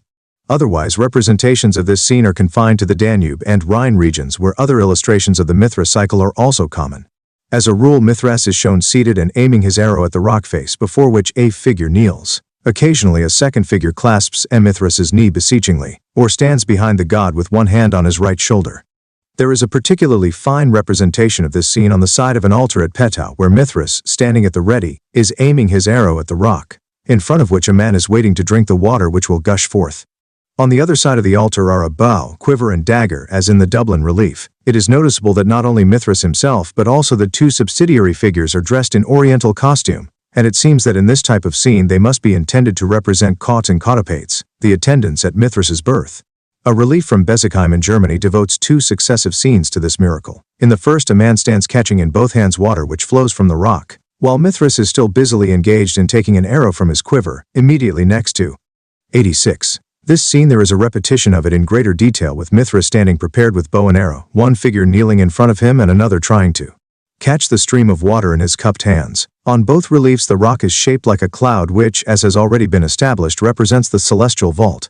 Thus Mithras is begetting, as it were, water from heaven with his arrow, while the beseeching figures indicate that this miracle was performed during a drought from which the god delivered thirsting mankind. An interpretation reminiscent of Exodus 17:5-6, "And the Lord said unto Moses, Go on before the people, and take with thee of the elders of Israel, and thy rod wherewith thou smottest the river, take in thine hand and go. Behold, I will stand before thee there upon the rock in Horeb, and thou shalt smite the rock, and there shall come water out of it, that the people may drink. And Moses did so in the sight of the elders of Israel." A sandstone relief from Dieberg stands entirely apart. Mithras in oriental attire is standing by an altar, holding an arrow in his right hand, and in his left a bow, most of which has now been broken away from the relief. A vessel, 87, is on the ground by his right foot. This particular representation is the only one devoted exclusively to the miracle of the striking of the rock. In every other case the incident is secondary, sometimes appearing for example in the background of the representation of Mithras's birth, while at Peto it is combined with a representation of the pact between Sol and Mithras. The altar shown beside Mithras on the Dieberg relief is particularly suggestive in this connection, because it may have been introduced as a reminder to worshippers of the necessity for Mithras's pact with Sol in order to put an end to withering drought and refresh men and cattle alike with rain.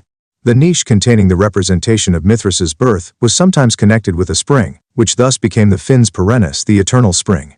One of the texts recently uncovered in Santa Prisca throws further light on this subject, a spring within the rocks which feeds both brothers with nectar. Both brothers can only be the figures we have encountered on the representations of the striking of the rock.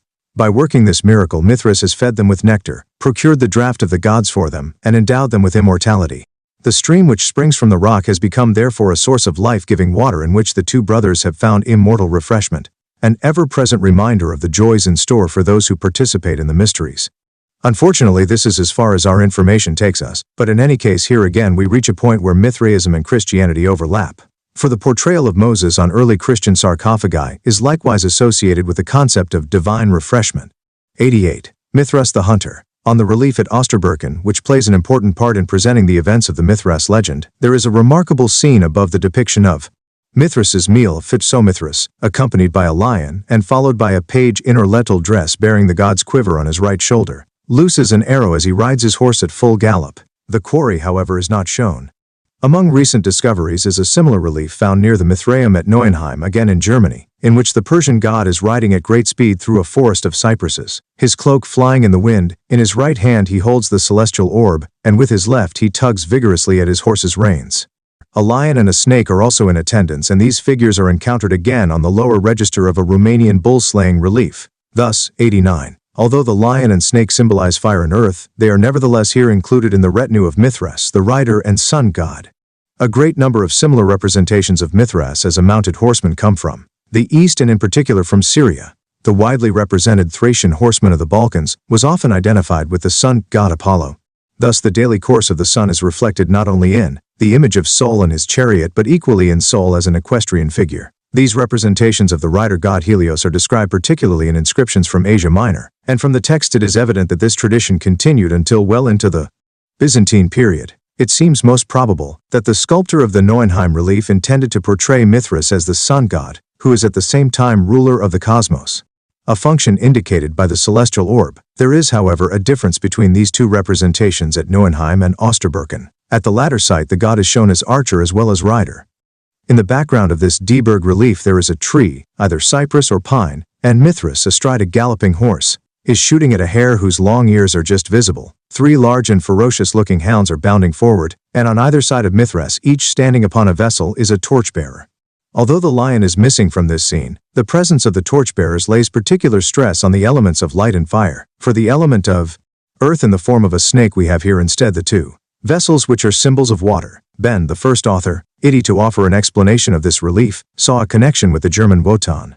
Because such hunting scenes had at that time been found only in Germany, the Persian and Teutonic deities were assumed to have become fused. But this conclusion has been invalidated by two paintings which came to light during the excavation of the Dura Europos Mithraeum. Both give an identical version of Mithras' hunter, so proving that this particular imagery gained currency in the eastern part of the Roman Empire, as well as in the west. But at Dura Europos the portrayal has been adapted to Oriental taste and artistic tradition. The landscape is composed of trees, with fan-shaped tops, and plants are schematically suggested by a mere 3 branches. The artist, who clearly came from neighboring Palmyra, has executed his paintings in a range of pastel tones. Mithras, shown frontally, is turning in the saddle to loose his arrows. His elegantly 91. Accoutred horse is galloping at full speed, with the god's quiver hanging by a strap. The god himself is wearing the richly embroidered garments of a Palmyrene officer of the archers, and he is accompanied by the snake and the lion as at Neuenheim. 2 deer with sickle-shaped horns, 2 gazelles and a boar have all been hit, and in spite of the fact that blood is streaming from their wounds, they continue their flight in a last desperate attempt to escape. In the second painting, the artist has produced a variation on this theme by replacing snake and boar by 1 small and 1 large lion. At Dura Europos, a military outpost where Palmyrene archers were stationed, the followers of Mithras would wish to look up to their god as an example, and also as a protector of their own weapons. There was moreover a belief to the effect that the god sought to strike at his enemies while hunting, an idea already expressed in the Avesta. At Dura Europos he is hunting a boar, an animal commonly offered to Ahriman, the power of evil. Hunting scenes are often to be found on tomb reliefs. It has been pointed out that among the ancients the hunt was considered to be a perfect practice ground for hardiness and endurance. Philosophers regarded the struggle against the animal world as a victory of daring and judgment over brute force and violence. The hunt had a religious significance as well, for dangerous beasts could only be overcome with the help of the gods, and at the conclusion of the hunt a sacrifice was offered to the gods, and the hunters would then partake of a repast, often of a religious nature. Now at Osterburken, it has been noted, the hunt preceded the sacred meal. A relief at Serdica shows Mithras and Saul taking part in the meal with a vessel on 92, the ground beside them. On the right of the cave is a lion, and on the left a hound and a boar. The meal and the hunt are again linked at Hetternheim and Ertickingen in Germany on the reverse sides of 2 large reliefs, in both of which the sacred meal of Saul and Mithras is portrayed below an elaborate hunting scene.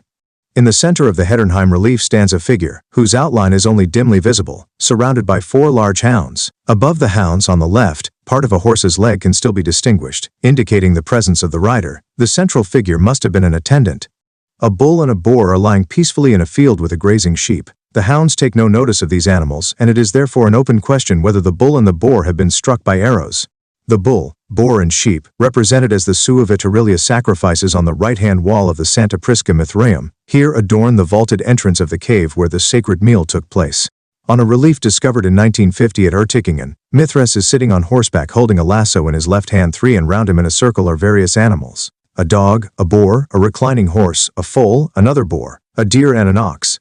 Alfoldi has tried to attach a special significance to the grouping of the animals, citing the circular course of the quadriga of the cosmic charioteer. However, there is insufficient evidence to associate these hunting scenes with the myth of the universal conflagration, and it seems preferable to explain the hunt as symbolic of Mithras' struggle against the powers of darkness. The more harmless animals like the hare, gazelle and deer are all indigenous animals. The bull and ox have been added in these scenes with the object of portraying an alternative method of catching the boar. At Ruckingen the bull is caught with a lasso, a point which brings us back to the significance of the Taurololium. Herodotus relates how the Persians instructed their children between the ages of 5 and 20 in 3 subjects only: horse riding, archery, and speaking the truth. Young Persians could follow Mithras' example as champion of truth and justice. In his as rider and archer, he goes to hunt against the powers of evil, and his arrows never miss their target. Mithras is always successful in his adventures, ever triumphant in the struggle between good and evil. On a small panel at Dura Europos we see that after the hunt the bull is carried on a pole by 2 servants as if it were a trophy, and after the victory. 94. Over evil comes the meal where Nereus' followers may recline in company with the god, Sol and Mithras. In his book on the gods of the Greeks, Professor Guthrie draws particular attention to the fact that in the classical world men did not feel themselves bound to strict dogma and to those doctrines which were in fundamental agreement with one another. The association of Sol with Mithras illustrates this point admirably. With the facts at our disposal, it is not possible to build up a strictly logical theory about their relationship, or rather, if such a theory did in fact exist, it is not now readily discernible. In many inscriptions Mithras is invoked as Deus Sol Invictus, the invincible sun god. Together with Cots and Cotopates, he represents the sun at the three main divisions of the day, morning, afternoon, and evening. But in spite of this, a sun god with nimbus and halo also often appears beside Mithras, and whip in hand, spurs his four fiery horses through the firmament. This Apollonian sun, this light-bringing charioteer, is clearly to be distinguished from Mithras. In some representations of the bull, slaying a single ray from the nimbus of Sol can be seen flashing out in the direction of Mithras. Again, Sol apparently uses his messenger the raven to issue instructions for the fatal stabbing of the bull, implying that the sun was regarded as a mediator between the supreme power of good and Mithras, who, as bull slayer, stood in turn as mediator between man and Ahura Mazda.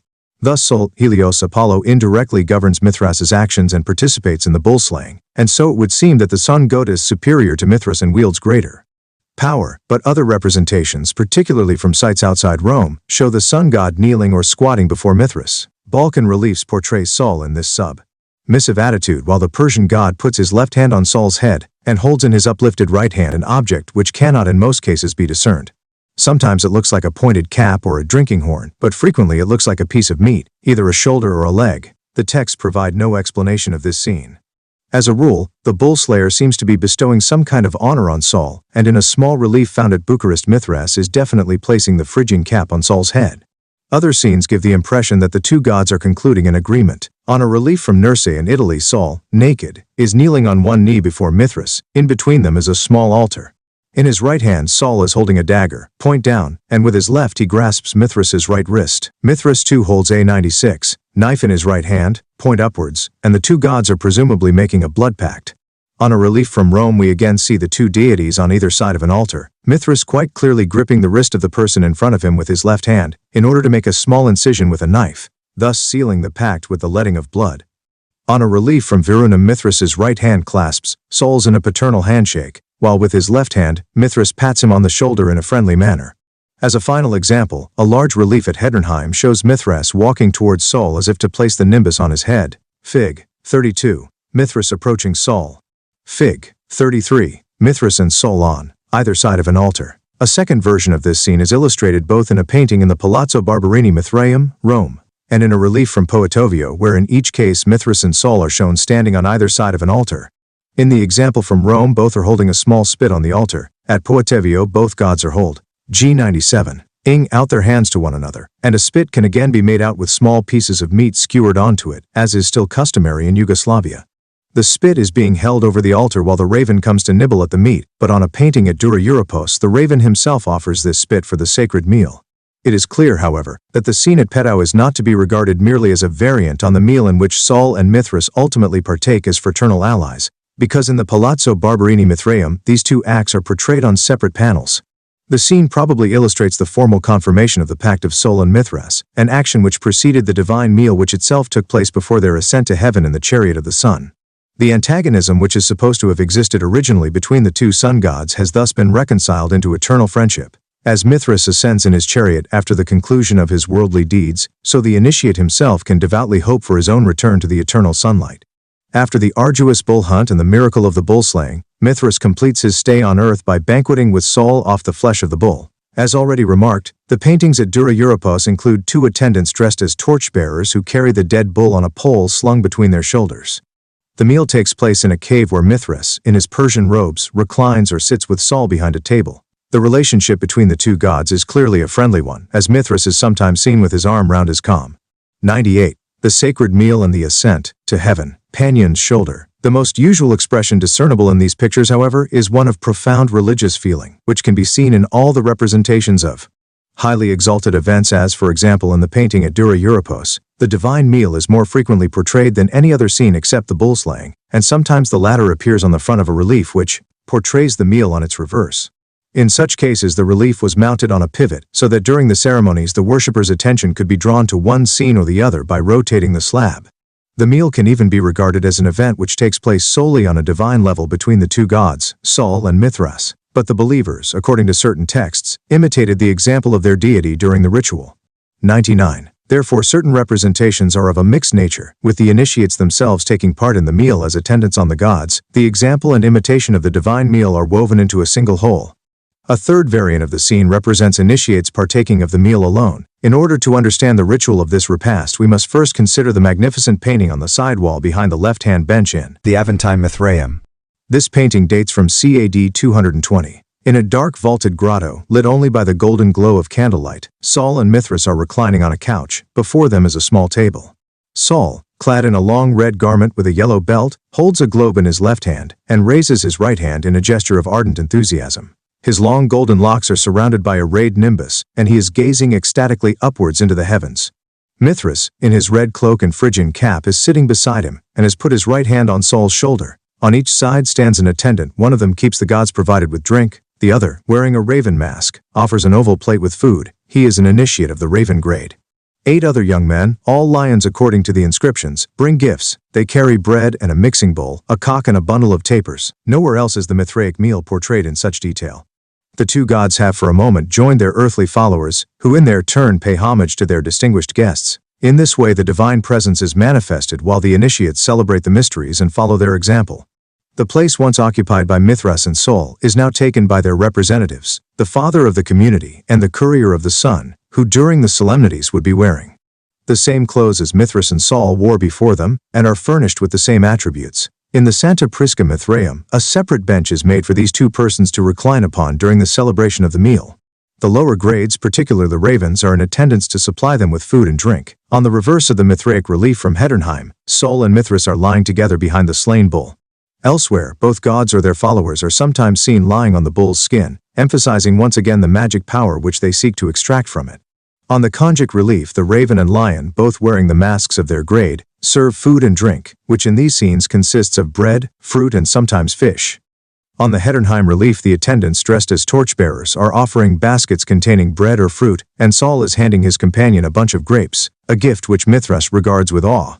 A terra sigillata bowl found at Trier, and probably used at the sacred meal, shows how the attendants serve the bread. At XOI, Dura Europos, we have already seen the gods receiving small pieces of meat skewered on a spit. In the representation of the repast in the Aventine Mithraeum, a lion is carrying a cake in a glass dish. From the refuse pits which are often discovered close to Mithraic sites, the bones of bulls, boars, sheep and birds have been found, and the natural deduction is that normally the bull's flesh was consumed and its blood drunk. However, if no bull was available, or if the animal was too costly, one either had to be content with the flesh of other animals, generally smaller domesticated breeds, or else with bread and fish as substitutes for meat, and wine for blood. That bread and water were used in the mysteries by initiates of Mithras, that we know or we can get to know, writes Justin, one of the early church fathers. He is careful to use the word water, and not wine, although there is certain evidence for the use of wine. In the Mithraeum at Dura Europos, the expenses of the community are scratched on the walls, and at the head of the list come the charges for meat and wine. The bunch of grapes held in Saul's hand at Hedernheim points in the same direction. One of the attendants on a relief from Catobriga in Portugal is emptying a jug into a large mixing bowl, while the other has dropped his torch on the ground and is offering Saul a dish with what appear to be loaves of bread on it.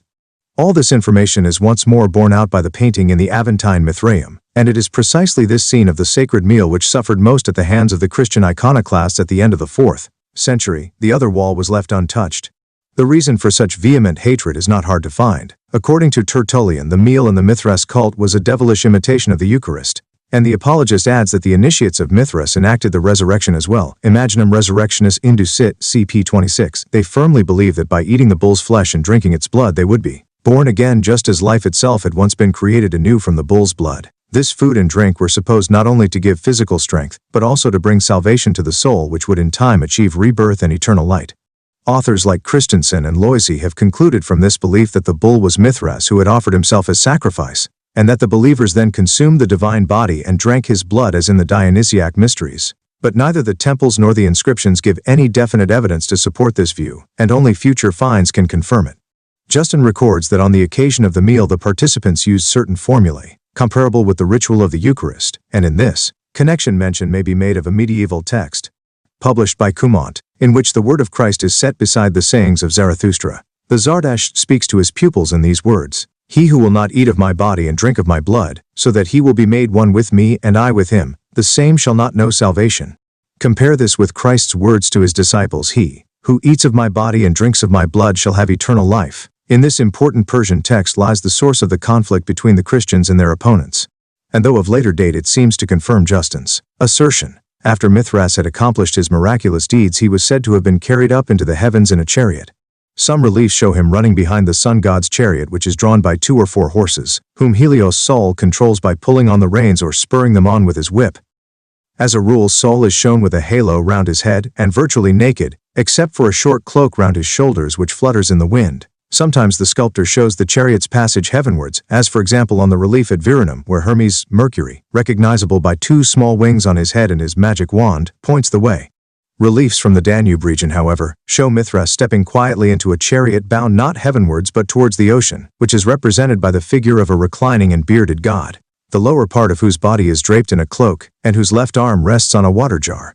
Occasionally the ocean is represented schematically by undulating lines. In the Dieberg relief of the scene, the artist has surrounded Oceanus with a group of nymphs and placed him beneath a representation of the myth of Phaethon, who had come to ask Helios for his chariot. Above this figure's head a billowing cloth can be made out, a feature linking it with the reclining figure in the cult niche of the Santa Prisca Mithraeum, where a vellum is draped over the god's head. On the Danube reliefs, the body of Oceanus is encircled by a snake, its head pointing menacingly in the direction of the horses. The water god seems to combine in himself attributes of the time god as well as the god of heaven, and it seems likely that this combination is a reflection of the time when the god of heaven and the water god were regarded as one. When Christian artists needed to portray on their sarcophagi the soul's ascent to heaven, they used the theme of Elijah's translation to heaven in A Chariot of Fire and 105 Horses of Fire. The inspiration for this theme was the extant representations of Mithras's ascent to heaven in a sun chariot. Oceanus is, however, replaced by a personification of the river Jordan. II. The Mithraic Pantheon. We have seen that in the Mithraic teachings 2 great powers are opposed to each other, Ahura Mazda, guardian of the realm of light, and Ahriman, master of the domain of darkness. Above them stands the awe-inspiring Zervan, the god of time, to whom, as to Fatum or Fate, both powers are subject. Sometimes Zervan is portrayed as a youthful god like Mithras himself, thus giving expression to the belief that Mithras was the time god reborn, a second Chrono-Saturn. Plutarch, on the other hand, calls Mithras a mediator, and as such he occupies a central position between the 2 worlds of light and darkness, of good and evil. He thus plays a part similar to the spirit. According to certain Gnostic sects, he assists in the fight against evil until victory has been achieved, and forms the link between the realm of pure light and the world of man. This theory faithfully follows those Iranian conceptions which were incorporated into the mysteries of the Magi. Traditional Greco-Roman mythology provides some characters for the legend. There are, for example, various representations of the figure of Chrono-Saturn transferring his divine dominion to his successor Jupiter by presenting him with thunderbolts and scepter. The act takes place over an altar, as if the gods were ratifying the transference of power by a sacrifice. The Golden Age, so highly praised in poetry and prose, has passed but will return again when the cycles of time have run their appointed course. That chaos once preceded Saturn is shown on a scene pictured inside the leaf-shaped border of a large relief at Osterbergen. During the rule of Jupiter, who obviously takes over the role of the Iranian Ahura Mazda, Saturn continues to appear in the Mithraic legend. At Dura Europos he is shown with dignified mien and with a scepter in his hand and his head covered by a cloth. On a relief at Neuenheim he is reclining, leaning on one arm and holding his thunderbolts in the other hand, while the Dieberg relief shows him sitting on a rock with a knife in his right hand. The connection between Saturn and Mithras is very clearly indicated on several other 108 representations. Sometimes he is shown handing Mithras the dagger or a sickle with a barbed hook, and sometimes he is present at the bull slaying, when the great miracle of the rebirth of nature takes place. It is no wonder, therefore, that the father of the initiates, who was regarded as Mithras's deputy on Earth, was believed to be under the protection of the planet Saturn. There is a rather puzzling representation on a relief from Peto. On a rock sits a god, only partly covered by a cloak, and in his left hand he holds a long 109 staff. Before him stands a youth shyly raising his right hand to his mouth. It is not impossible that this portrays the young Mithras in the presence of Saturn. But on the other hand, it may represent the young Phaethon requesting from his father Helios the favor of being allowed to drive the chariot, in which case the scene offers an important parallel to the great relief from Dieberg. When Jupiter ruled the gods, his major task was to repulse the rebellious Titans. This battle with the giants is common in Mithraic representations in which these fearful monsters are seen attacking Jupiter with great boulders, but, as is shown in a panel at Dura Europos, they are eventually overcome by Jupiter and fall powerless into Tartarus.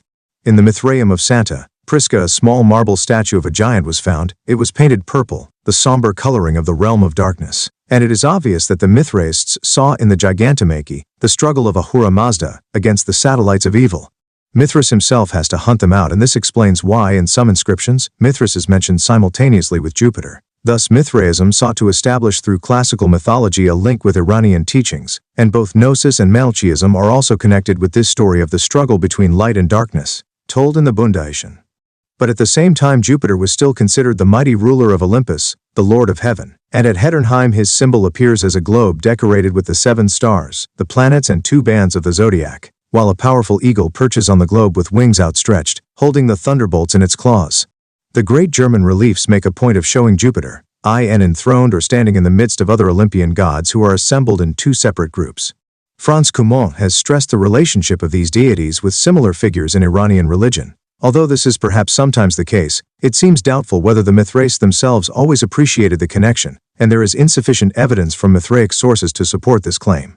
In fact, it seems likely that the Olympian pantheon was absorbed as a whole into Mithraism, which adapted itself to the concepts of the contemporary Hellenistic world. Only when we see individual representations dedicated to the various deities can we make any valid attempt to investigate the particular causes for their erection.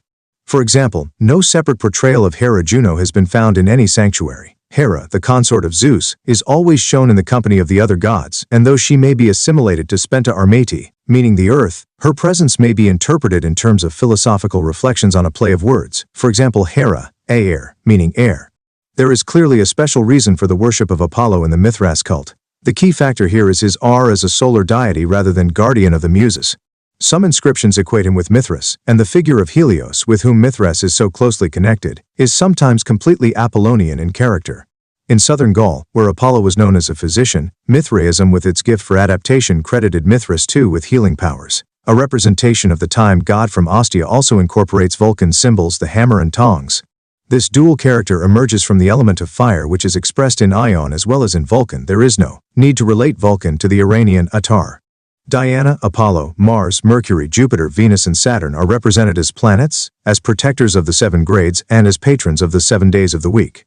We often find, especially in the Mithraea of the provinces of Germania and Gallia, separate representations dedicated to Hermes Mercury, who was held in great esteem by the Gauls as the god of commerce and prosperity.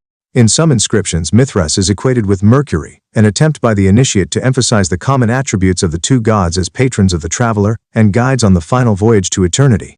In AD 155 Hedicrus, head of the community at Merida, erected a magnificent image of Mercury. The god has wings on his feet and sits, his left hand resting on a lyre, on a rock over which a richly pleated cloak is spread.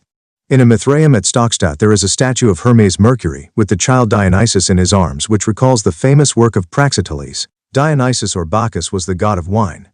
He was widely worshipped throughout the Greco-Roman world, and his cult had great influence in the empire. A Mithraic altar in the temple at Petau has on its base the Dionysiac motif of a vessel entwined with vines on whose rim a panther rests its paws. In the Dionysiac cult worshippers or both sexes, the Bacchantes and Maenads, came under the influence of the delicious wine which instilled in them a state of uncontrollable ecstasy. When they ate the flesh of goats which in their rapture they tore to pieces alive, they believed that they were consuming the god himself, just as they believed the wine to be his blood. The Mithraists were more controlled and austere in their ritual. Their H3 worship resembled that of the followers of Dionysus only insofar as both cults used wine to facilitate the passage into the hereafter. Not unexpectedly, there were in the Mithraic pantheon a number of gods of Eastern origin, who were thus by their very nature related. In the sanctuary at Königshofen, for example, there is a dedication to Attis, the beloved of Cybele. Sometimes a Mithraic community was established in the neighborhood of a temple dedicated to this Phrygian goddess whose cult had been officially recognized in Rome from 204 BC. She came, of course, from the land of the Trojans, and the descendants of the Trojan Aeneas and his son Iulus were the ancestors of the Romans, and in particular of the Julian gens or clan. It is significant too to note that reliefs of Mithras have been found in the Aventine temple of the Syrian Jupiter Dolicanus. In some representations of the Mithraic legend, the somewhat strange figure of Atlas appears. A relief at Osterbergen shows him on one of the side panels, accompanied by a female figure, probably intended to be a personification of the earth. At Neuenheim, Atlas is seen kneeling on one knee with the heavy burden of the heavens on his shoulders, and there is a rather unusual variation of this theme on one panel of a painting in the Barberini Mithraeum in Rome, where Atlas, again on one knee, is pressing his left hand downward onto the ground and touching the heavens with his right. 2 cypress trees flank the scene. All these representations seem to be of the Greek Atlas since he is shown supporting the heavens. But in spite of this basic point of similarity, there are considerable differences between the figures. The bearer of the heavens is dressed like Mithras, and he is shown wearing a Phrygian cap, He is in fact none other than Mithras himself supporting the vault of heaven. From the moment of his birth Mithras held the globe as cosmocrator and supported the course of the signs of the zodiac with his right hand. It seems therefore hardly logical to follow Cumont's suggestion and relate the Atlas of Mithraism with Manichaean doctrine. In the teachings of Mani, Atlas is he who, according to Augustine, carries the world on his shoulders and who supports it with both arms while kneeling on one knee, while the Splenditenens carries the light-giving firmament. We may conclude that the figure of Atlas was adopted into the Mithraic cult from Greek mythology because, among other things, Atlas served to stress both the significance of Mithras's task as bearer of the heavens and the power derived from this junction. We can now see the diversity of the deities who found their way into the Mithraic cult. The cult's long and complex history explains their several presences, but at the same time the process also constituted an attempt to make the cult into the one genuinely all-embracing world religion. Chapter 12. The God of Infinite Time. In various Mithraic temples there have been found representations of a monstrous figure, generally with a lion's head and a human body entwined by a snake. On none of these, however, is there an inscription to tell us precisely which deity is portrayed. Several attempts have been made, particularly in more recent years, to equate this figure with Ahriman, the god of evil, a suggestion made by Professor Arzaner of Oxford and accepted, with reservations, by the Belgian scholar of Persian Duchesne Guillaume. There are, it is true, some dedicatory inscriptions to Ahriman, but they are carved on altars, and only 3 of them are recorded, 1 each in Rome, England, and Austria. They were obviously intended to placate the god of evil and to implore him to avert his magic force, and they must have been inscribed by sorely troubled followers of Mithras who preferred to invoke Ahriman himself rather than place complete trust in their own god who, ultimately and inevitably, was to conquer evil. To us it would seem odd to find an altar dedicated to the devil in a Christian church, but to the ancient way of thinking this was not unusual, and even sacrifices of wild boars were made to pacify the malicious Ahriman. For various reasons the present writer cannot agree with this not altogether new interpretation. To quote one particular objection, it seems remarkable that a similar deity, referred to as Aeon and hence a god of time, is depicted in the Gnostic and Hermetic world, in magical papyri and on gems. The more one studies this mysterious character, the more one becomes convinced that Cumont's earlier explanation is right. The lion-headed figure is the time god called Aeon by the Greeks and Zervan in Persian literature. As far as the Persian texts are concerned, 3 different aspects of the time god must be distinguished. According to the orthodox teaching of Zarathustra, Zervan is a creature of Ahura Mazda, the god of good.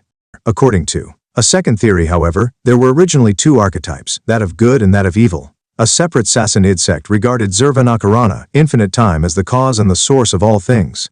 Ahura Mazda and Ahriman both sprang from Zervan and were subject to him, and the followers of this cult called themselves Zervanists. It seems plausible that the same Zervan, after having undergone all kinds of foreign influences, was admitted into the Mithraic Pantheon, and that the figure with the lion's head is none other than Zervan who, by means of a pun on Kronos, was identified in the Greek texts with Kronos and in the Roman world with Saturn.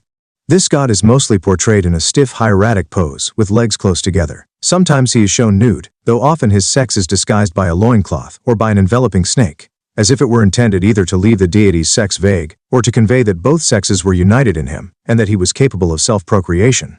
In between the coils of the snake, which often winds itself significantly 7 times round the god, are sometimes seen the signs of the zodiac. The horrifying figure usually has a lion's head with flowing mane and wide-open mouth showing threatening protruding teeth.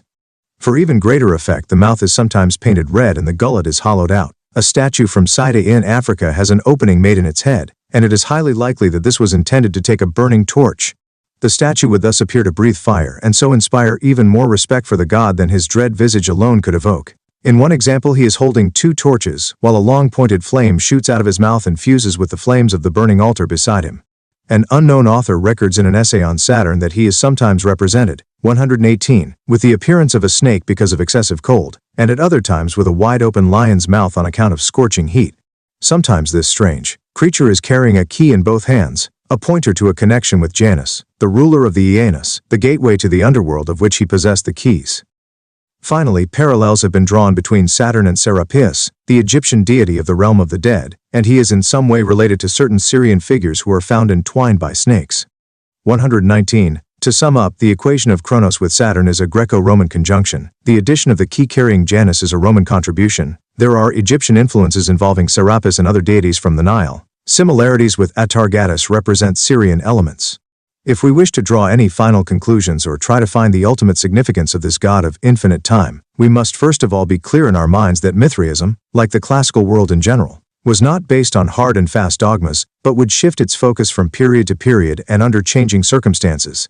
It is as though we were listening to a performance of a concerto in which the soloist interprets a particular passage in accordance with his own personal artistic taste and understanding.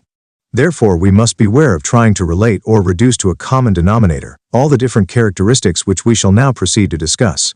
Kronos Saturn. This god always has a snake wound round his body, and sometimes the signs of the zodiac are seen in the spaces between its coils. He often has 4 wings, one pair pointing upward and the other downward.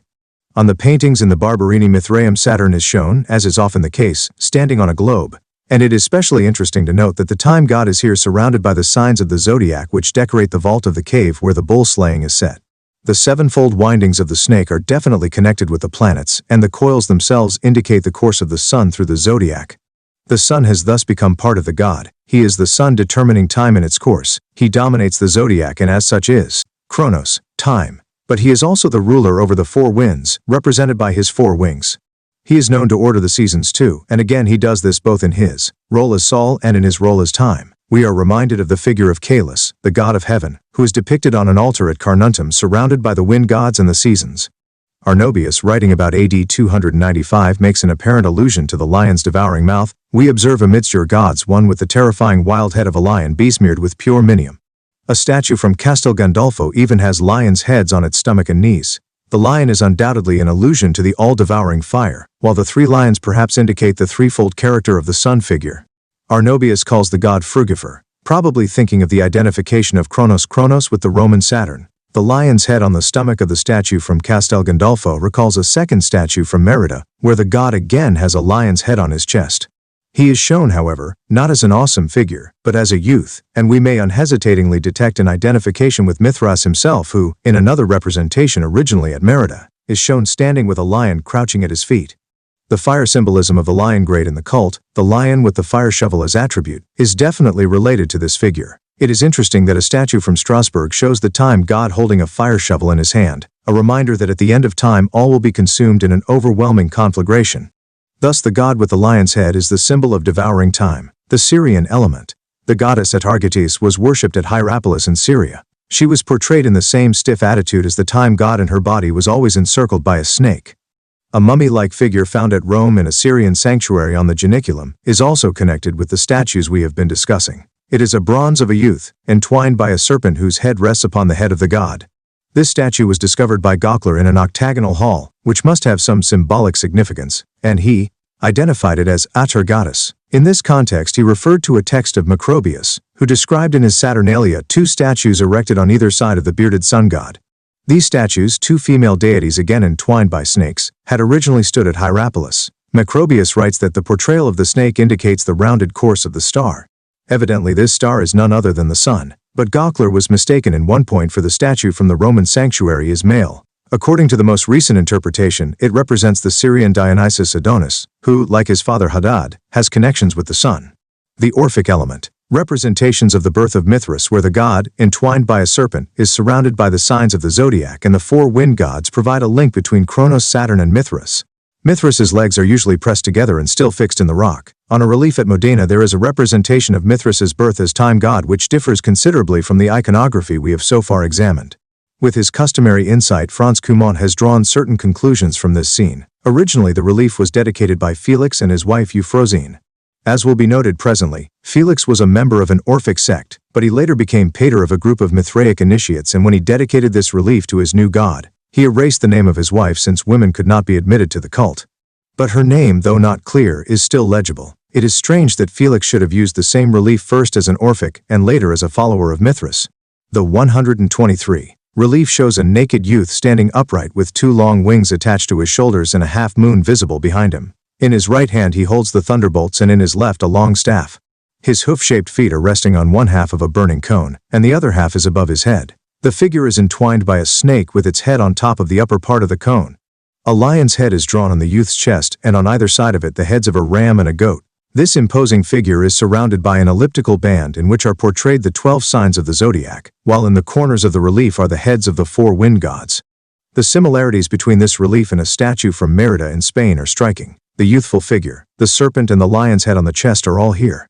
But there are also important points of difference, such as the hoof-shaped feet and the blazing cones. The hooves are reminiscent of the rustic god Pan, whose name means all, and was assimilated to Phanes, meaning rays.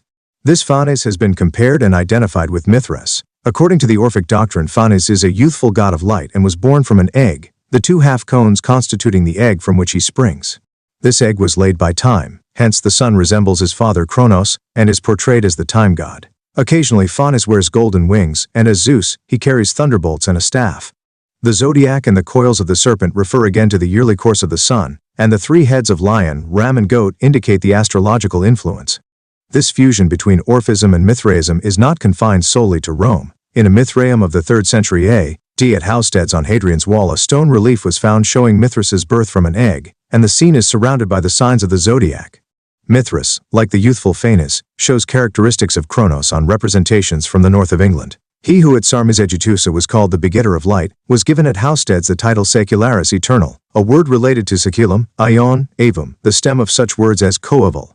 In other words, Mithras is the successor of Saturn, whose celebrations ended in Rome on December 24th, the day before the young Mithras, the new Saturn, was born from the rock as god of light. Therefore the father of the Mithraists, representative on earth of Mithras, was placed under the protection of the planet Saturn. Egyptian influence. From Alexandria we know an Egyptian time god called by the Greek name of Aeon. He was closely related to the goddess Kore, as is clear from an account by Epiphanius, who says that, on the night of the 5th of January, approximately at cock crow, a statue of Aeon was brought by torchlight out into the open from a subterranean sanctuary dedicated to Kore. To the accompaniment of pipes and tambourines, the statue was carried 7 times round the temple, and then returned to its place. According to Epiphanius, this ceremony signifies that on that night Aeon was brought into the world by Kore. The time god was born, and this conception is closely related to the Modena scene which we have just discussed. But in Alexandria the Egyptian Aeon was very differently portrayed. The god was shown seated and naked, his head, hands and knees decorated with gold. 125 seals. We can see a connection between the Egyptian Aeon and a statue from the Via Zanardelli in Rome, found at the foot of the Aventine. A god standing on a marble base and wearing only a short loincloth is encircled by a snake whose head rests on the god's. In both hands, which are pressed close to his body, he holds the Egyptian Ankh, the sign of life. The head is missing, but 2 lappets indicate that it was originally covered by a headcloth. Beside him stands a goddess, a smaller figure wrapped in a garment over which a fringed cloak is draped. In her right hand she probably held a rattle, which recalls Isis. These examples are of purely Egyptian inspiration, but this influence is translated into Mithraic terms in a statue found in the Pope's country residence at Castel Gandolfo, where once was a villa belonging to the Emperor Domitian. This statue represents a standing figure of Kronos with lion's head and 4 wings attached to his shoulders. He wears a short loincloth like the Alexandrian Ion from the Via Zanardelli. A very remarkable feature is the fact that he has 4 arms, an eye on his chest and grim-looking lions' heads on his knees and stomach. This time there is no snake about his body, but 2 serpents are to be seen creeping upwards on either side of him, one along a tree trunk and the other along the arms of a seat behind him. A 3-headed Cerberus sits by his left foot, and a water snake or hydra and a lion's head are visible on the tree trunk. In this statue we find various characteristics of the Mithraic Aeon, such as the lion's head and the eye on the chest. The lion and hydra probably symbolize the antithesis between fire and water, the 4 wings and 4 arms the directions of the 4 winds. Professor R. Pettas. Zoni has shown that there is a connection between Cerberus and the Egyptian Serapis, the god of fertility and the realm of the dead. Macrobius, whose Saturnalia, a work tinged with syncretistic theories, dates from the end of the 4th century AD, explains the 3 heads of Cerberus as an allusion to time, the lion's head pointing to the present, the wolves to the past and the dogs to the future. Although Cerberus is generally given 3 dogs' heads, the Castel Gandolfo statue has the heads described by Macrobius. In the Castel Gandolfo statue we find features recalling the Egyptian god Anubis, the so-called pantheistic BS, Serapis and the Alexandrian Ion. The sculptor who created the Italian piece must have been deeply influenced by Egyptian conventions, and his creation was accepted by the Mithraists. Further reflections on Aeon. A statue of Aeon from Ostia, now in the Vatican, shows a gradual attempt to establish a universal and all-embracing divinity by ascribing a variety of attributes to the god. On his chest are Jupiter's thunderbolts flanked by 2 keys, and beside his feet are the hammer and tongs of Vulcan, the magic wand of Mercury, the cock of Aesculapius and the pine cone of Attis. The keys indicate Janus, the Roman god who, as gatekeeper of heaven, opens the gates at sunrise and closes them again at sunset. According to Marcus Messala, a consul of 53 BC, Janus was the same as Aeon. Macrobius goes further and says that Janus created and ruled the universe, and that his 4 heads symbolize his power over the 4 winds of the cosmos. In his important work on Hermeticism, Festu-Jikre has recently pointed out that Messala's views correspond with Aristotle's. This brings us to the question of the place of Aeon in Greek philosophy. Here the essential significance is life force, the vital spirit. On the one hand he is identified with the heavens or the cosmos, on the other he is the creator of the absolute, eternal and divine nature. It is with this concept in mind that we must read the inscription on a statue of Aeon found at Eleusis and dedicated in the time of Augustus, to the might of Rome and the perpetuation of the mysteries. This Aeon is a divine character who by his holy nature remains ever the same, who has no beginning or end, undergoes no change, and who is the begetter of the divine nature. The character of Aeon, who is invested with such power that he has united in himself the might of all the other gods, explains the many invocations to him in occult writings and the magic significance of his portrayal on intaglios. He is sometimes represented as a god with a lion's head, a globe and a whip in his left hand, encircled by a snake biting its own tail. Plainly the globe and whip indicate the sun, and the snake eternity. In a papyrus now in Paris, Aeon appears as the god of fire and light. This god of light is none other than Helios, and Helios is identified with Mithras. According to Festugière, the different aspects of Aeon were linked. From the 2nd century AD, it was equally possible for the great god of the pagan world to be the god of the world below, or of the world above, or to be the sun or an all-god, or finally to be a subservient power of the higher god.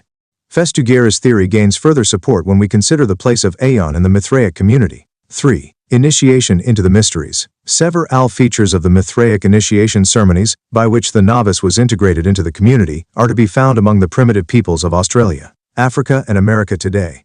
Among these tribes initiation generally takes place at puberty. After severe trials to test the youth's courage and stamina, he is admitted into a secret society, religious or otherwise. He is separated from the fond attentions of his mother and must thenceforward stand on his own. In short, from an adolescent he becomes a man, and acquired not only certain rights but also an equivalent set of duties. After this ordeal he belongs to the club, and has to safeguard its secrets carefully, for they must never be divulged to outsiders, least of all to women. As members of one large family, the initiates will assist each other, and will in their turn be helped by their guardian deity, both in this life and in the life to come, if they believe that there is such a life. It is practically certain that those who were going to be initiated into the Mithras cult were first instructed for a certain period as novices of some kind as preparation for the solemn ceremony to come. For this purpose they had to address themselves to the leader of the Mithraic community. Unfortunately, the nature of this training is unknown. It may be that the myths of the origin of the universe and of the creation of the world and of man were 1. Explained, or that the novices were taught the sacred hymns and chants or even the liturgical language. The secrecy which is characteristic of the cult makes it improbable that so much would have been revealed to a layman, although it is quite possible that a more or less official explanation was given to the initiate concerning the elementary principles, which would have been in the nature of an open secret by contrast with the jealously guarded secrets of the actual proceedings at the ceremonies. Father Nolan, to whom we owe the thorough investigation of the Mithraic sanctuary under San Clemente in Rome, thought it even possible to speak of a Mithraic school. Next to the entrance hall of this Mithraium, which is found deep under the ground in a room attached to a distinguished Roman house, lies a small hall with 7 niches in the wall. There were also some paintings and, what was of the greatest interest to the excavator, a brick platform along 3 sides. The niches would seem to indicate the worship of the 7 planets, and the platforms could have served as a sort of school desk, where the pupils sat listening to their teacher. Nevertheless, the paintings in this room do not seem to point to the Mithraic cult, and it is still very doubtful if this small hall, which was connected by a door to the entrance hall of the sanctuary, was used for the service. It is just as likely that it was a simple meeting place. Neither written nor archaeological evidence has been found to tell us more about the form of preparation for initiation, but about the initiation proper we have fortunately some scraps of information. A Florence papyrus gives these details. In the name of the God, who has divided the earth from the heavens, light from darkness, the day from night, the world from chaos, life from death and creation from destruction, beyond all doubt and in sincere good faith, I swear to observe the secrecy of the mysteries, which will be bestowed on me by the most God-fearing Father Serapion, and by the most venerable hallowed Herald Ka, to whom this task falls, and by my fellow initiates and most beloved brethren. For which cause, being true to my oath, I hope for all prosperity, but I commit myself also to all things contrary should I disclose any of this. Thus before his initiation the initiate had to take a solemn oath, a sacramentum, that he would reveal nothing of what was to be imparted to him. We learn moreover that the initiation was performed by 2 dignitaries, who possessed the title of Father and Herald. After the ceremony he would be considered the brother of the other initiates and the son of the father. The text goes on to tell us that in order to be recognized by the father he has to be tattooed, in other words branded on both hands. On several portraits, even on portraits of emperors, these tattoo marks are clearly visible, but on the forehead, in place of the hands. The initiates had first to undergo severe trials, and a number of fragmentary scenes preserved in the grotto at Capua convey to us something of the fears they experienced. In one of the scenes, a mystagogus in charge of the initiates, dressed in a white tunic with red borders, is pushing a naked initiate by the shoulders. The novice has his eyes bound, he is still blind and cannot yet see the secrets of the mysteries. Very unsteadily and slowly he advances with his hands outstretched, not knowing where his guide is going to take him. Next we see him still blindfolded, with hands clasped, kneeling in front of the mystagogus while behind him a priest is approaching with a sword or stick. In another representation the novice is kneeling on one knee with a sword on the ground beside him, and this time the mystagogus is standing behind him and placing both hands on his head. There are other people present at this ritual, but their function is obscure. Elsewhere the novice is lying on the ground as if dead, presently to be given symbolic new life. Then there is yet another ceremony. The mystagogus presses with full force on the shoulders of the kneeling novice who is almost pushed over forward, but a third figure with outstretched hands is walking towards him. Another scene shows the same priest, recognizable by his red tunic, performing some rite which is very difficult to interpret. He is holding a stick or a sword close to a round object, possibly a loaf of bread or a garland, which is lying on the 132 ground just in front of the novice who is kneeling with his hands folded together under his chin. The mystagogus is standing behind him with one foot on his calves. A text of the 4th century AD explains clearly the function of the sword in these representations. The author observes that the followers of Mithras are not even ashamed to be blindfolded, and continues indignantly, with some their hands are tied together with chicken guts and then they are thrown across pits full of water. Someone approaches with a sword, cuts through the guts, and as a result of this act calls himself liberator, ali autem legatus nanibus intestinis pollinis progicentur super fovis aqua. Lenus, accidente quodamcum gladio et inrumpente intestino predicta quisa liberatorum appelle. Besides the representations at Capua, there is further evidence regarding the trials of initiation. Suidas, who composed a lexicon in the 9th century AD, writes under he word Mithrases, nobody could be initiated into them the Mithraic mysteries, if, after having undergone a certain number of ordeals, he did not show himself to be sanctified and so impervious. There are dreadful tales about the emperors Commodus and Julian, and in an oration against Julian, Gregory of Nazianzus reproaches that emperor for admiring Ragforv Muldpov Podvov Cox Kavkrech Ivsikov G Ragazvarikag, the ordeals in Mithraic ritual and the branding of the initiates. A monk by the name of Nonus, who lived in the 6th or 7th century AD, writes in great detail about the ordeals mentioned by Gregory. But here we enter the realm of fantasy. They who are going to be received into the Mithraic cult are initiated by undergoing a series of trials. First they are subjected to light tests and then to the more severe ones. For example, they first of all leave the initiate to fast for 50 days, and when after this they are given harsher treatment, they are chafed for 2 days and then left in snow for 20 days. After thus having intensified the ordeal from small to great, only they are initiated in the deeper mysteries, the novice having given proof of his ability to withstand these ordeals. In the 8th century AD, Bishop Cosmas of Jerusalem improved even on these exaggerations. According to him, there were 80 tests, which included submerging themselves in water for many days, throwing themselves into fires, living in solitude and abstaining from all food. After reading all these texts, one has the impression that the authors had no very profound knowledge of the true nature of these proceedings. The Swede Edsman has pointed out that in all probability certain followers of Mithras underwent a baptism of fire, but all things considered, one cannot escape the conclusion that the evidence at our disposal must be interpreted with caution. It has been suggested that the layout of a small stone feature which was noted in the Mithraeum of Karabberg may be connected with this baptism. In 1949, the excavators found an oblong trench strongly resembling a tomb close to a hearth on the south side of the sanctuary. If this trench were covered with stone slabs, a man laid inside it could be subjected to alternating ordeals by heat and sudden cold. Beside this trench there was a small seat. This arrangement recalls the first side chapel of the Santa Prisca sanctuary, but there the explanation depends entirely on the graffito on the rim of the vessel buried near a wider but similar trench in which a person could be laid outstretched. At Karabberg, a fire shovel was found in the same room, and it is therefore not impossible that this room was used for the ceremony of the branding. The fire shovel is incidentally an attribute of the lion, itself the symbol of fire. An alternative reading is that this room was used to enact death and resurrection, and in this connection we are reminded of the figure lying face downwards in the painting at Capua, and the suspect text of Lampridius concerning the Emperor Commodus. He defiled the mysteries of Mithras with murder, since it was customary there for something to be spoken or imitated to produce a kind of fear. Sacra Mithraica homicidio vero pollute cum illic aliquid ad speciem timoris vel, did vel jingis solafce. In the pit at Karaburg several bones of sheep or goats were found, which remind us of the somewhat doubtful Mithraeum del Tre Navat at Ostia, where a tomb-like construction was found in the central passage, while nearby a pig was portrayed in the floor mosaic. These discoveries do not furnish sufficiently conclusive evidence, nor are the texts particularly reliable, with the 35 result that we can do no more than peruse the material at our disposal for hints and suggestions. At a given moment, after the novice had been submitted to certain purification rites and had gone through a time of fasting and abstinence, he reached the end of his ordeals. He had sworn the oath, been branded on hands or forehead, and had pressed the father's right hand. The joining of the right hand sets promoted the initiates to aviloi with the father. The oath made them sacrati or consecrani.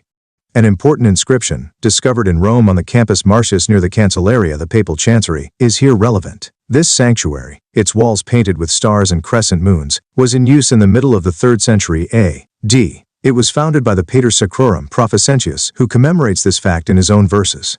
Ia locus e Felix, sanctus piusque beninius caern monui Mithras menten que dedit Proficentio, Patri Sacrorum utque sibis peleum faceret dedicarec, is celeri instans coperi redit munera grata. Quern bon auspicio suscepit anxiamente, ut possint sindexi hilares celebrare vota per aevum. Hos versiculos generavit Proficentius. Pater dignissimus Mithrae here second palm branches.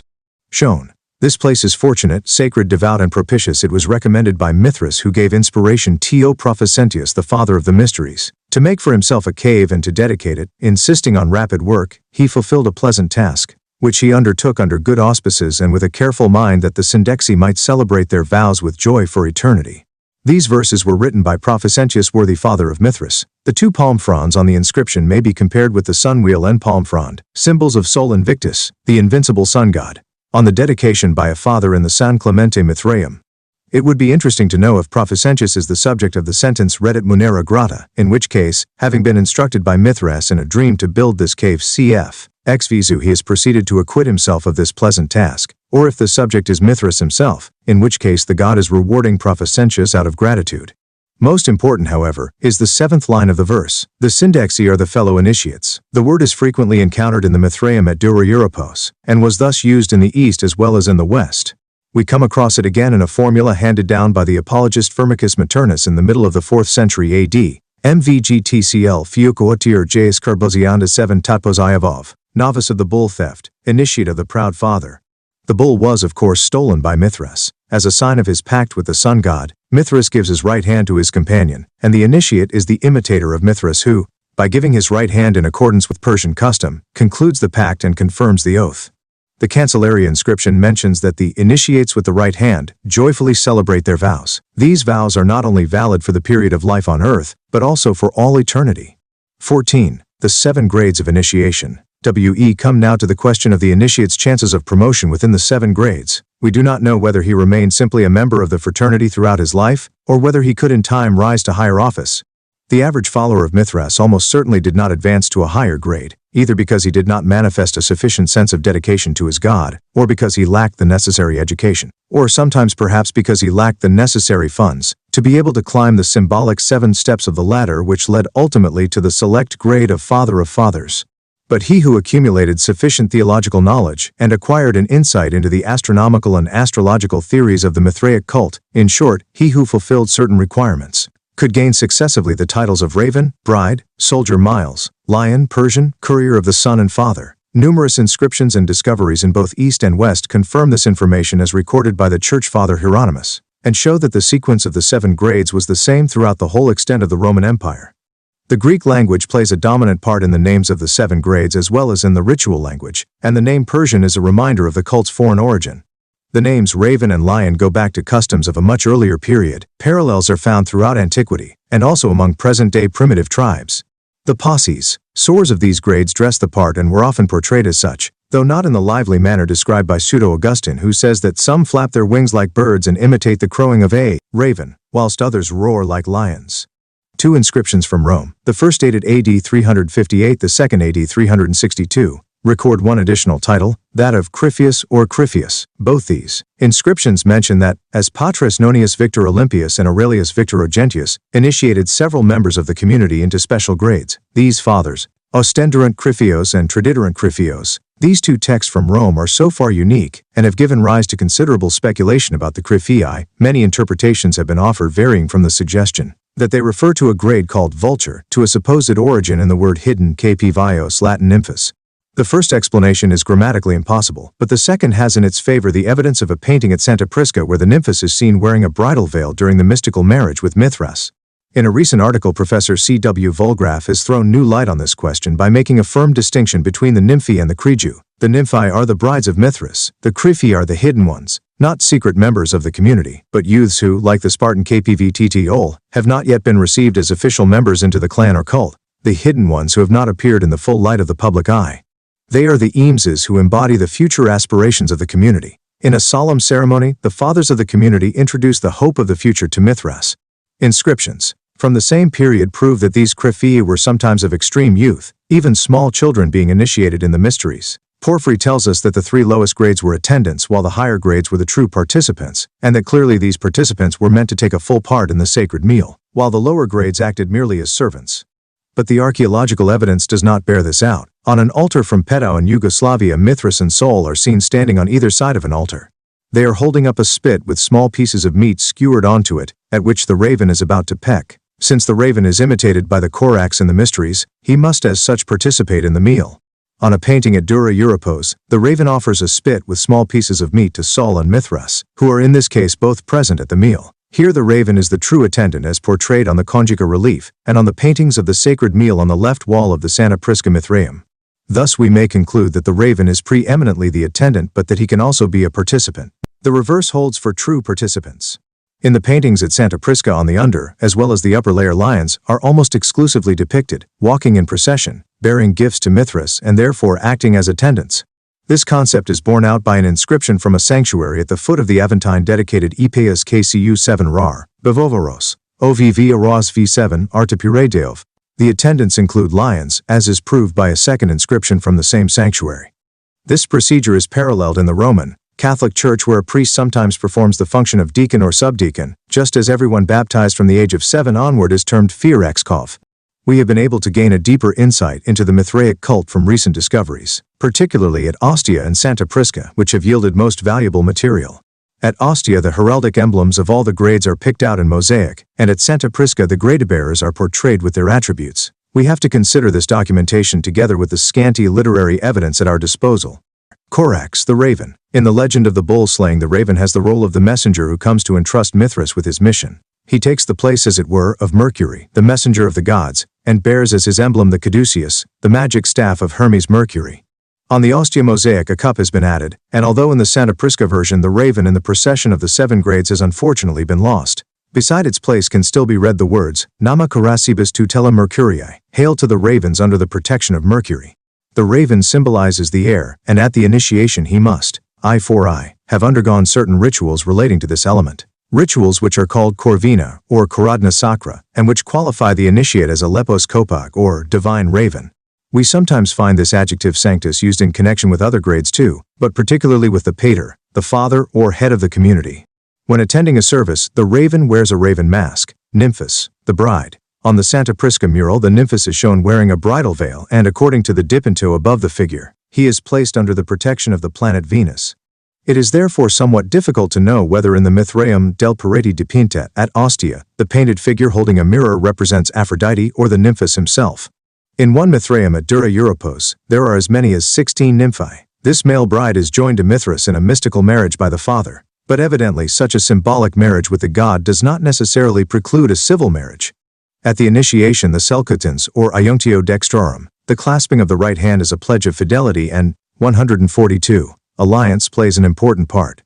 This gesture was used by the Persians as well as the Romans and is often portrayed on Roman sarcophagi. A text of Firmicus Maternus er, prof rel. Dexix is worth noting at the nymphi, hangeren nymphe, hangeren neon feds. Unfortunately the first word is disputed. If we read it as alde then the text would mean sing nymphuses, but if we decipher it as some editors have done, as is then it would be, behold, nymphus, hail new light. The second explanation fits in with the velum, the veil or the flammeum of the Roman marriage ceremony, as worn by the bride, for the veil was probably pulled away at a given moment in the Mithraic ritual, and the bride shown to the community. According to Apuleius, a similar rite was performed in the cult of Isis, Repente Velis Reductus, in Aspectum Populi Arabat. But the first explanation of Albes sing may be correct, and the nymphess may have been required to sing a special marriage hymn. The damaged mosaic at Ostia shows as emblems of the nymphess a torch, a diadem, and a lamp. The torch is the wedding torch, and the diadem is a clear allusion to Venus. The lamp is a symbol of the Verpus, the new light which flows from a new and closer relationship with the sun god Mithras. It is probable that immediately after the initiation of the nymphess, the Mithraeum was flooded with a powerful light. I presume that because of the special purification rites which must have preceded the ceremony, the nymphess represented the element of water. Miles, the soldier. The god Mithras is always regarded as Deus Invictus, an invincible god, who as the Avesta records secures victory for his followers on the battlefield. In the struggle for the ultimate triumph of good over evil, Mithras is the associate of the god of good. Strictly speaking, every follower of the god was enrolled in his service, but the special initiation and the taking of the military oath set the seal on entrance into his ranks. The initiate took a very literal view of this. In Santa Prisca the soldier is represented dressed in brown with a soldier's kit bag slung over his left shoulder, and on the mosaic at Ostia this bag is his emblem together with lance and helmet, as he is under the particular patronage of Mars, the god of war. Some inscriptions call him Pirn or Uabj, or even integer, that is to say God-fearing, devout or pure. Just as Corax and Nymphus represent the elements of light and water, so the soldier could be regarded as symbolizing the earth, and the lion the element of fire. 144. But there is no definite justification for this theory, since there is no evidence that the soldier underwent baptism through the element of earth. For a description of his initiation, Tertullian's vague account in De Praesker 40 must suffice. Signet illic in frontibus milites suos, Mithras makes a sign on his soldier's forehead. The branding of the initiate applied therefore particularly to the attainment of the grade of soldier, unless Tertullian used milites to cover all initiates of whatever grade.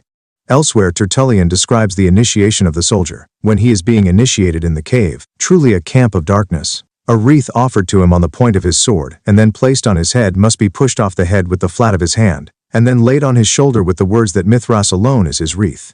And after that he is never garlanded again, and this sign he possesses as evidence when he is tested with the military oath, and immediately, he is recognized as a soldier of Mithras when he has thrown off the wreath and said that it rests in his god. Just as an ordinary soldier might be awarded a wreath for saving the life of an ordinary citizen or for being the first to storm an enemy fortress, so the soldier of Mithras gained this distinction at his initiation. The offering of the wreath on the point of a sword was a final test of the initiate's courage. Tertullian calls this a mimicry of martyrdom. One wonders if the object lying at the feet of the initiate in a painting from Capua could be the sword mentioned by Tertullian. In any case, the soldier of Mithras rejects the wreath with great humility, saying, "Mithras alone is my wreath rests in my God." Like Mithras before him, he has taken the burden on his shoulders, and in future he will fight against enemy forces. KX, under strict discipline. On a painting in Santa Prisca the soldier is bearing the train of the initiate who precedes him. Leo, The lion. The lion wore a long scarlet cloak and was always aride et ardentis naturae, of an arid and fiery nature. His symbol was a fire shovel, and I am therefore inclined to regard the figure with the shovel on the floor mosaic of the Mithraeum degli Animali, near the sanctuary of Cybele at Ostia, as a lion. During the excavations of the Mithraea at Hetternheim and Karauberg, actual fire shovels were found, and in the Mithraeum Felicissimus at Ostia, a fire shovel is portrayed in mosaic as the lion's emblem, together with a sistrum and the thunderbolts of Jupiter. There are some specific references to the fire symbol at the initiation. Porphyry, Records, 146. When those who are being initiated as lions have honey instead of water poured over their hands to cleanse them, then are the hands kept pure of all evil, all crime and contamination, as becomes an initiate. Since fire is purifying, the fitting ablution is administered to them, rejecting water as being hostile to fire, and they also cleanse his tongue of sin with honey. In connection with this particular piece of symbolism, we often find the lion portrayed on Mithraic reliefs in a threatening attitude beside or over a mixing vessel, as on the relief from Sarmes Aegidusa, while in an inscription from Steklin in Bulgaria, a lion even bears the name Melachrisis, the honey anointed. The lion has entered into such a special relation with Mithras that he accompanies the god on the hunt like the snake and the dog. In the Mithraeum of Santa Prisca we know of two processions of lions, all bearing offerings, and on the relief from Konjic in Yugoslavia one such initiate is wearing the lion mask. The lion occupies a special place in the Mithraic mysteries, and in the procession of the 7 grades at Santa Prisca the Miles pays him special homage. This particular lion, with his scarlet train, coal black eyes and proud dignified bearing, has been immortalized in a truly unforgettable manner by the painter of Santa Prisca. The lion probably underwent a baptism of fire in connection with the symbolism attached to his role. An inscription at Dura Europos records the same word virpov that occurs In a text of Porphyry, pyrotonesma tikaka magis, e niptronesion, fiery breath, which for the Magi must be a bath of those sanctified. It is notable that the term dobger is used again by Dio Chrysostom in his account of the setting on fire of the 3 horses by the fiery breath of the outside horse in the Quadriga of Phaethon. Can we discern in the rite of the baptism of fire an allusion to this future conflagration? The stream of fire which will spread over the earth at the end of time will strike down evil doers only. The righteous will be spared, and for them this experience will be only a vapor or bath. 2 lines of verse from the bottom layer of paintings at Santa Prisca indicate this relation between the lion Mithras and the cosmic conflagration. Here the faithful ask that the incense-burning lions should be received by the Father. In this case meaning Mithras, the lions, through whom we ourselves offer the incense, through whom we ourselves are consumed, the purifying force of fire, used in the mysteries of the cult transforms the lion into a new man, into one who is sanctified, who like Jupiter himself strikes down the Titans with lightning and who, with Mithras joins in hunting down the powers of evil. The lions are united with Mithras and the sun through fire, and thus also with the chariot of the sun. Purified by fire they will ultimately become immune from its consuming power. A relief from Rome showing the fiery breath issuing from the time God's lion mouth is clearly connected with this belief. And on a statue of Aeon at Sidon, the lion's head has been hollowed out at the back, in order that fire could be placed there at certain ceremonies. In some Mithraea statues of lions were erected which remind us vividly of statues placed as grave guardians. The lion stands in a particular relation not only to the god but possibly also to the moon. This second connection is however more the province of the great Perses, Thepercan. In the paintings at Santa Prisca the Persian is dressed in a grey tunic and placed under the particular protection of the moon. Like the lion his hands are cleansed with honey during the ceremony when the grade of Persica is conferred upon him, but according to Porphyry there is a 149 difference between the two. When they administer honey to the Persian they do this in his capacity as keeper of the fruits. In this symbol they express the preserving element. Honey is the sugar of antiquity and Herodotus stresses its preservative quality. According to the ideas of the ancient Persians honey comes from the moon, where the semen of the bull slain by Mithras was also taken and purified, henceforth to produce new fruits and plants. Thus the moon is the temporary guardian of the fruits, and the Persian personifies the moon. On the other hand he also has a particular position in relation to Mithras. His symbols are the falx and the scythe, and on the paintings at Santa Prisca he carries some long twigs, but the sickle is also Saturn's emblem, and on a relief at Dieburg, Mithras is portrayed as the divine reaper. He gathers the harvest which springs from the spinal fluid and blood of the bull. In this respect the Persian is a faithful follower of his god. Heliodromus, the courier of the sun. The name courier of the sun indicates at once that this grade is the deputy on earth of Helios, Sol, under whose care he is placed. At Ostia his emblems are a whip, a radiate halo and a torch, at Santa Prisca a globe, a nimbus and a radiate halo. The figure in oriental costume with a globe in his left hand, portrayed in a niche of the Mithraic sanctuary in the baths of Caracalla in Rome, is probably also intended to represent a Heliodromus. He is the sun, daily traversing the heavens in his chariot and urging on the horses with his whip. Once, through the agency of the raven, he communicated to Mithras the order for the bull slaying. Once he concluded a pact with Mithras. From Mithras he received the accolade. With Mithras he enjoyed the sacred meal before ascending into heaven. It is probable that all these events were imitated during certain ceremonies in the Mithraeum. In this connection, we are completely certain of only one event, the clearest proof of which is given in the Santa Prisca sanctuary. On the right-hand wall the Heliodromus is portrayed as a member of the mystic community. He wears a red garment with a yellow belt, and with his left hand he clasps to himself a blue globe, while his right hand is raised in greeting towards the father of the community, who is seated on his throne, and wears a red robe and a red pointed cap. On the left-hand wall the two gods Sol and Mithras are seen partaking of the sacred meal, at which the divine sun god wears the same garments and has the same attributes as his earthly representative, the Heliodromus. A perhaps less imposing representation of the Heliodromus is to be found on the right-hand side wall of the Mithraeum della Parete dipinta at Ostia. He holds in his left hand a long thin stick, and a blue nimbus is painted round his head. He is approaching a tree with leafy branches near which stands a nude figure with a small cape hanging loosely about his shoulders. He is probably beating the fruit down from the tree with the stick, in which case he might also be interpreted as a Persian. Pater, the father. This, the highest of the grades in the Mithraic cult, is the deputy on earth of the god himself and is therefore portrayed clothed like Mithras. He is a father to his initiates who call themselves fratres, brothers and guards over the interests of his community. He is also the Magister Sacrorum, the teacher whose wisdom is symbolized by a ring and a staff. He is the Magus, the Udwars, the high priest who has been chosen by his fellow initiates as the lawful father pater nominus Marb for Irwi.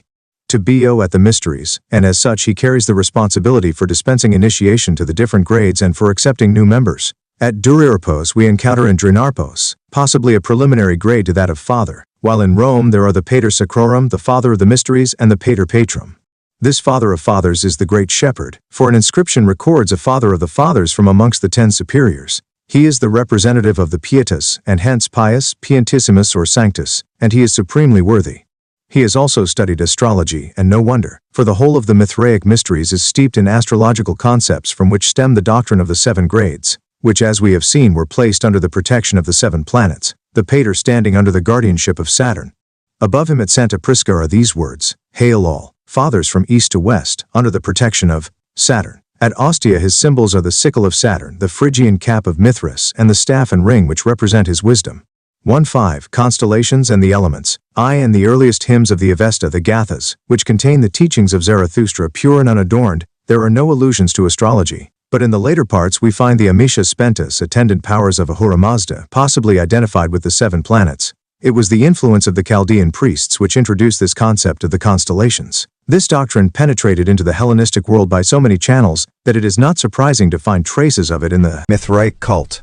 Astronomy was studied in the most highly educated circles of the Roman Empire, but astrology, the illegitimate sister as Professor Kumon has termed it, held by far the greater part of the population in its fatalistic grip.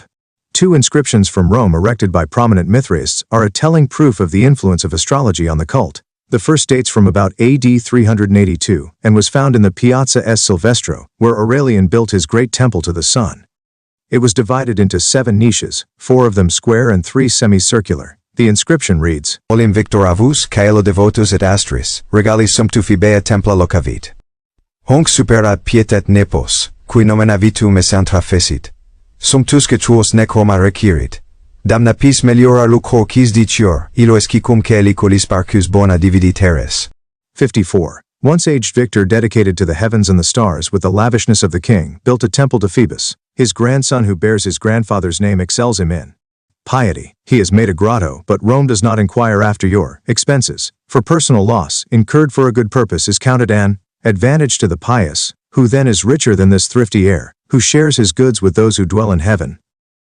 This monument was erected by Timesius Ogentius, who refurnished the Mithraic cave at his own expense. From the year AD 382, in accordance with a decree of the Emperor Gratian, no support had been given towards the building or the upkeep of the monuments of the state cult. Hence Ogentius's protest. But Rome does not inquire after your expenses. He also mentions his grandfather Victor, who is known as Victor Olympius, known to us from various dedications to Mithras between AD 357 and 362. He was a father of fathers and many were initiated into different grades under his guidance. In the inscription he is described as founder of a Mithraeum and a devotee of the heavens and the stars. We have a second inscription, of the year AD 377, by Rufius Chionius, who held many priestly offices. He was high priest of the state, and a priest in the Mithraic cult. In his position as priest officiating for the state he lived in the Regia on the Forum Romanum, quite close to the Temple of Vesta. Antiqua generos domo qui Regia Vestae. Pontifici Felix Sacrato Milita Ignea, idem augur, triplici scultor venerande Dianae, persidisic Mithraiantistas Babyloni templi, tauribolic simul magnidux mistis sacri.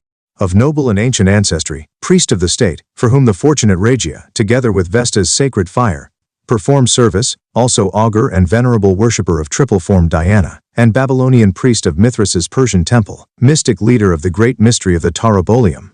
It is most remarkable that at the end of the 4th century AD, when the Mithraic cult was already in decline, Rufius still adhered to the Babylonian traditions. We have already seen how these regions in particular left their mark on the Mithraic cult through the medium of the Magi, and how Nicomedes referred to the Euphrates on a relief from the neighborhood of Constanza. In an inscription scratched on the side wall of the cult niche in the Mithraeum at Santa Prisca, someone has recorded that he was initiated at first light on November 20th, the day of Saturn. This graffito is drawn in the form of a horoscope. The sun and the moon are particularly associated with the miracle of the bull slaying, but they play an equally important part in the order of the 7 planets.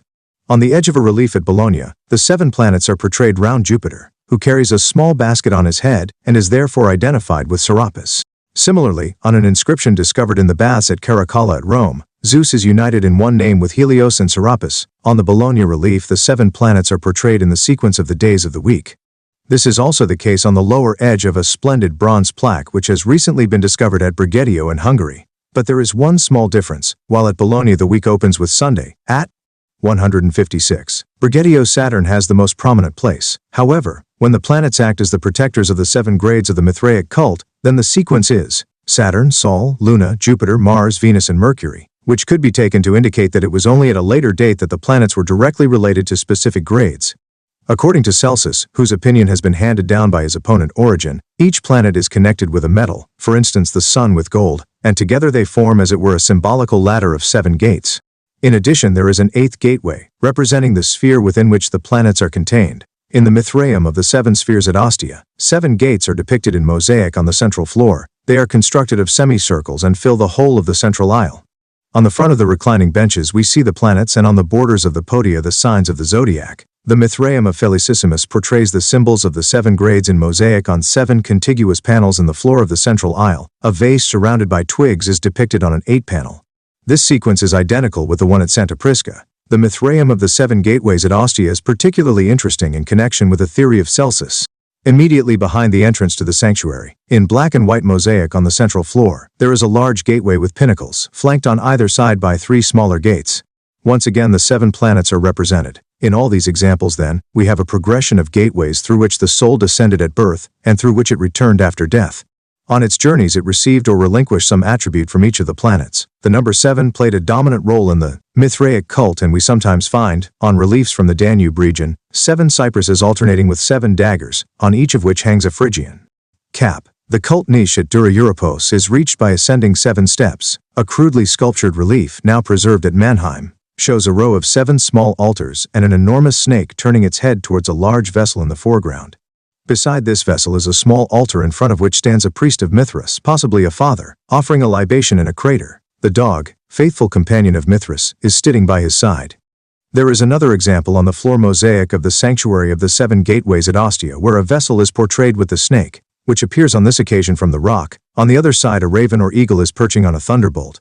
Quite often we see a fierce-looking lion beside the vessel and snake. A vase, snake, lion, bird, and thunderbolt all appear on a relief at Trier showing the birth of Mithras, and on a terra sigillata boule, lion, a vase with a serpent, a raven, and a cock are included in a representation of the sacred meal.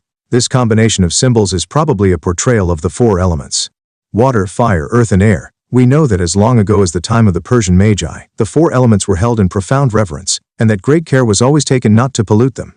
The elements played an important part in the Mithraic cult too, and there may even have been a ceremony of passing through the 7 gates of the planets. Originally the whole of the world's lifespan was divided astrologically into 7 long periods, in each of which a different planet predominated. This scheme was subsequently changed into a 12-fold division following the signs of the zodiac, which is encountered in various representations of Mithras. Sometimes, like the planets, the signs of the zodiac are depicted on the border of the vault where the bull slaying takes place, as for example in London. Sometimes, as at Trier, they are found in a large circle often supported by Mithras, and in such cases we, 159, have a representation of Mithras's birth from the rock. Elsewhere, as at Modena, the circle surrounds the portrayal of Mithras as time god. In the center side chapel of the sanctuary at Santa Prisca, the niche is decorated with a large ring painted blue in which the signs of the zodiac are picked out in stucco. The course of the sun through the signs of the zodiac is also to be found in representations of the time god, and here, as with the planets, the same sequence is always maintained. A rather obscure allusion to the stars is found at Apulum in Romania, on the upper part of a relief which was dedicated to Mithras by a veteran of the 13th Legion.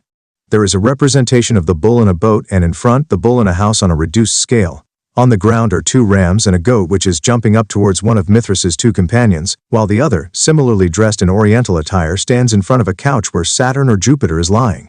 On a magnificent marble relief from Sidon in Syria, the 4 seasons are also related to the signs of the fire, water, and the winds. This report is later confirmed by Strabo, and the practice continued to be observed in the Mithraic cult. The concept of the soul's journey through the separate spheres of the planets led the followers of Mithras to believe that the wind gods could help or hinder this journey, a belief which explains why they are sometimes blowing upwards and sometimes downwards. Women and the Mithraic cult. ONE of the problems that arises out of our study of Mithraism is the place of women in the cult. It may seem strange to our modern Western minds, accustomed as we are to the idea of equal rights for men and women, that we should need to raise the question whether women could be initiated into this Persian cult. We are inclined to consider it iniquitous that a deity should bestow all his favors upon his male followers and ignore women completely. But this exclusiveness is not unique. Although the mysteries of Eleusis, Isis, Cybele and Dionysus were open to both sexes, and sometimes even allotted a main part to women, cults such as those of the Bona Dea excluded men altogether. Porphyry, in an obscure passage of his De Abstinentia, says that the initiates who took part in the Mithraic mysteries were called lions and the women hyenas. But with this text we are on dangerous ground, because it is apparently corrupt and much altered, and we do not come across any mention of the grade of hyena anywhere else in 162, spite of the fact that the various discoveries have on the whole told us a great deal about grades. Even if the word lehiona is changed into leena, the difficulty is by no means removed. This grade is not mentioned in any regular list of the grades, and only one single instance occurs, and that in very special circumstances. In a small town called Guigarich, 5 miles west of Tripoli, 2 sepulchral chambers were found side by side, carved out of the rock. The rooms contain fine paintings, and are furnished with a niche which housed the burial itself. The inscriptions tell us that a man and his wife named Aelius Magnus and Aelia Erisuth were buried here. And the cover of the sarcophagus records that the one lies here as Leo, the other as Leah, a point which is emphasized by a painting of a lion and lioness. Is this the grave of a follower of Mithras of the lion grade? No further traces have survived of the cult at Guigarich, and the graves themselves offer no definite answer. The only indication we have is the presence of a striding figure holding a candle, painted beside the niche containing the tomb of the man. This same figure also appears in the procession of the lions in Santa Prisca. If we assume that Aelius Magnus represented a lion of Mithras, then we can safely conclude that his wife occupied the grade of lioness. If such were the case, then we must consider this a unique example, and the possible Mithraic community of OEA would be the only one in the West where women were admitted in the various grades. All our other sources speak only of men, and where a woman's name is mentioned in an inscription she never bears a title. We get the impression that the Mithraic cult's preference for men reflected the old conception of a kind of clan where 163 secrets were divulged exclusively to the male who, as head of the household, represented his family. Such were the viri sacrati, the initiates whose high priests were, according to Tertullian, only allowed to marry once. All this is reminiscent of the strictly prescribed castes of the Magi, and the advice specially given in the Avesta to the master of the house. If the head of the house who presides over the house, or the head of the clan who presides over the clan, or the head of the tribe who presides over the tribe, or the head of the country who presides over the country, are false to him, Mithra, enraged and provoked, comes forth to smash the house, the clan, the tribe, the country, the heads of the houses who preside over the houses. Tertullian is again relevant, for this passage suggests that the Mithraic cult also had virgins et continents, men and women, who habitually denied themselves the act of love in honor of the god. Thus the woman could also dedicate herself to the god, even though she could not be accepted into the mysteries. However, we have only the testimony of Tertullian on this particular point. Here Professor Vulgraf raises the further question whether some other grades, such as the nymphi, who were joined to the god in a mystical marriage, were still free to contract a worldly marriage as well. If they were not, then a few of them who were not going to proceed to a higher grade could be continentis. I myself believe that we can reach a solution to this question. At Dura Europos the largest number of initiates are nymphi, but in the Santa Prisca Mithraeum at Rome the majority are lions, and it would seem unlikely that all the nymphi at Dura were also continentis. Moreover, the initiate who, Sos 164, proceeds to a higher rank does not necessarily lose his previous distinctions. Documents relating to a married couple named Comenius are very illuminating on this very point. 2 inscriptions from Rome, both found in the grounds of the Temple of Cybele in the Vatican, and one of them dated July 19, A.D. 374, record dedications by or for Alphenius Sionius Julianus Comenius, who occupied among other positions those of Pater, Magister and Hierosorix in the Mithraic cult. Significantly, although he has achieved the highest grade, he still alludes to his role as Krypta, which is specially associated with the lowest grade of all, the Raven. We learn that in AD 385 Comenius was appointed Father of Fathers, and that when he died at Antium, he still held this office. His wife had a poem carved on his tomb which reads, Te dulcis coniunx lacrimis noctesque diesque, cum parvis deflet natis, solacia vitae, amicis dolens casto viduata cubili. Your dear wife weeps for you both day and night together with the little children, grieved that she has lost the comfort of her life, sorrowing for the loss from the chaste marriage bed. One wonders why Comenius should have remained unmarried during the period of brotherhood when he was passing through the grades from raven to father. Certainly continentas remained single of their own free will, though Tertullian says of the Summit's Pontifex the Father, that Mithras commanded him to enter into marriage once only. 17. Human sacrifice. According to Herodotus, the Persians had a custom of burying a man alive as a thank offering to the god of the underworld. Amestris, the wife of Xerxes, is said to have killed twice 7 Persian boys of prominent families in this way. It has been argued whether such odious practices, assuming that they actually did take place, prevailed in the Mithraic cult as well. Certain passages from classical literature and a few finds may be cited in support of such a view. Lampridius, in his biography of the Emperor Commodus, relates that the emperor defiled the Mithraic mysteries by a murder. 2 centuries later we find the church historian Socrates alleging that the Greeks of Alexandria killed men at the celebrations of the mysteries. A Hungarian scholar, Masalski, has recently accused the Emperor Julian of the same crime as Commodus. Masalski has published an article on the inventory of a temple discovered in Hungary close to the village of Enfleurage on the old high road from Sopron to Petronell.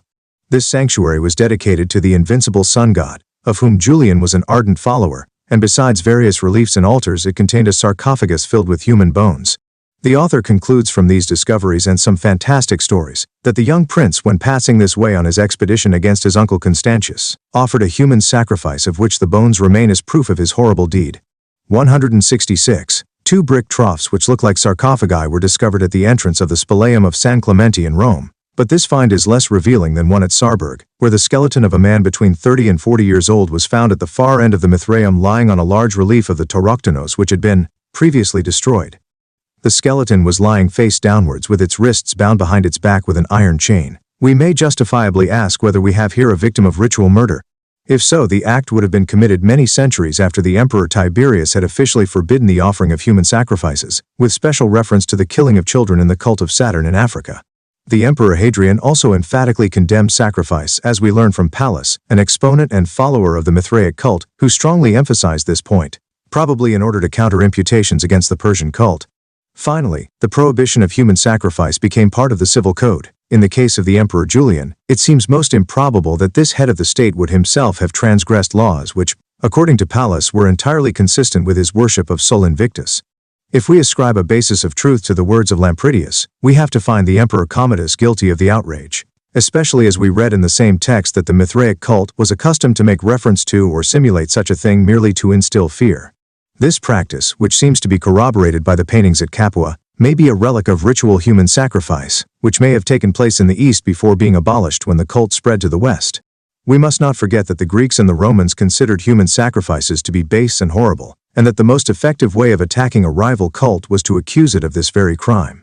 In the same way, the defenders of paganism did not hesitate to level the same charge against the Christians. We arrive thus at a much simpler explanation for the sarcophagus in the Mithraeum at Enfleurage, namely that this natural sanctuary offered a favorable burial ground for a number of people from that region during a period when the temple had fallen into disuse.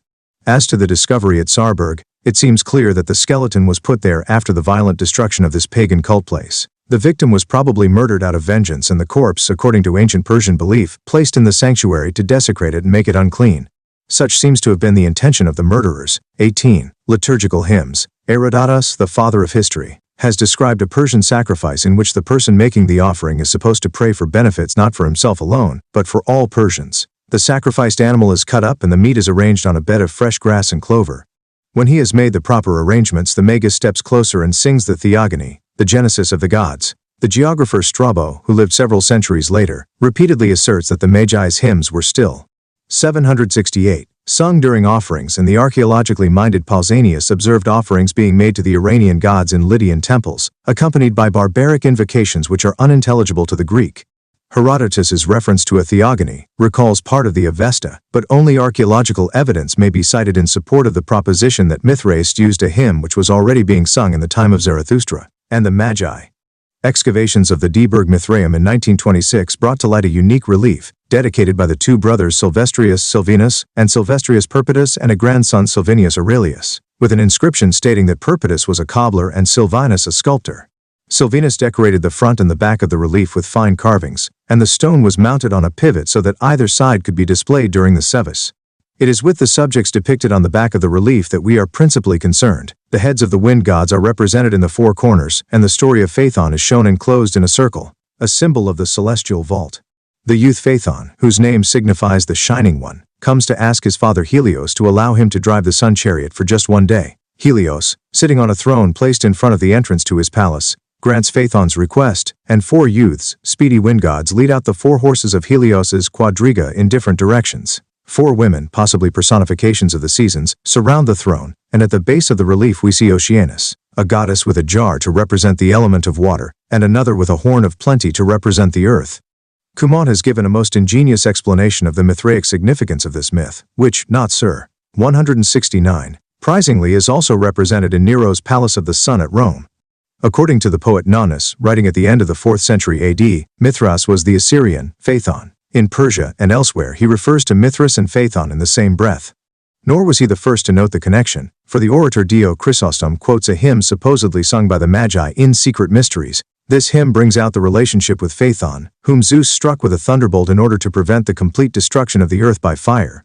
But Dio, whose journeys through Asia Minor in about AD EOO brought him into contact with the Magi, relates a different version of the story. The supreme god drives a chariot drawn by 4 horses, which symbolize the elements and move on a continuous circular course.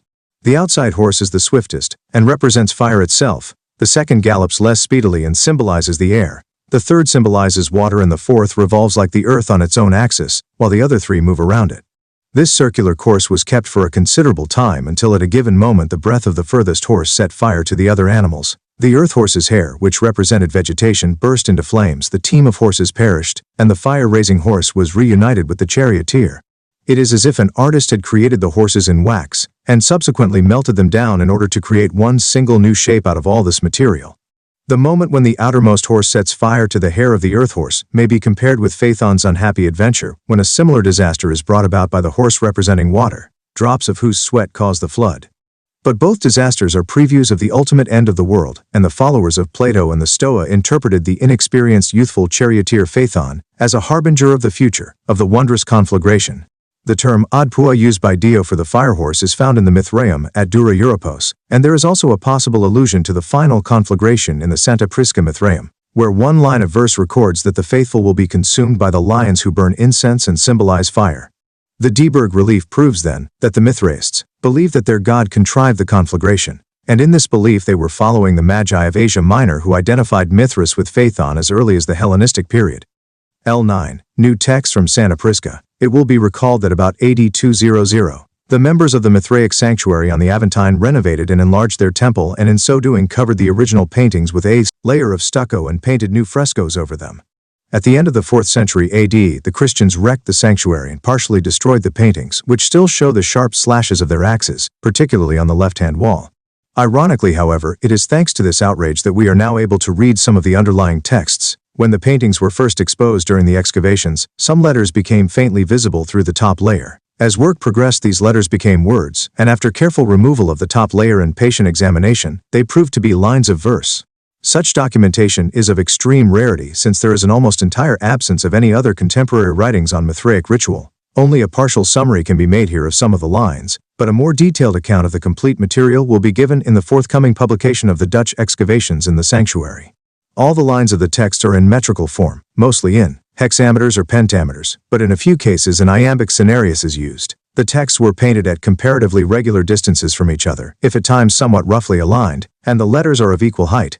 On one occasion a letter was omitted, and the painter subsequently added it above the word. Occasionally there are 2 or 3 lines which appear to follow each other but which nevertheless do not form a sequence, and these may be quotations from hymns or poems whose full content would be well known to the initiates.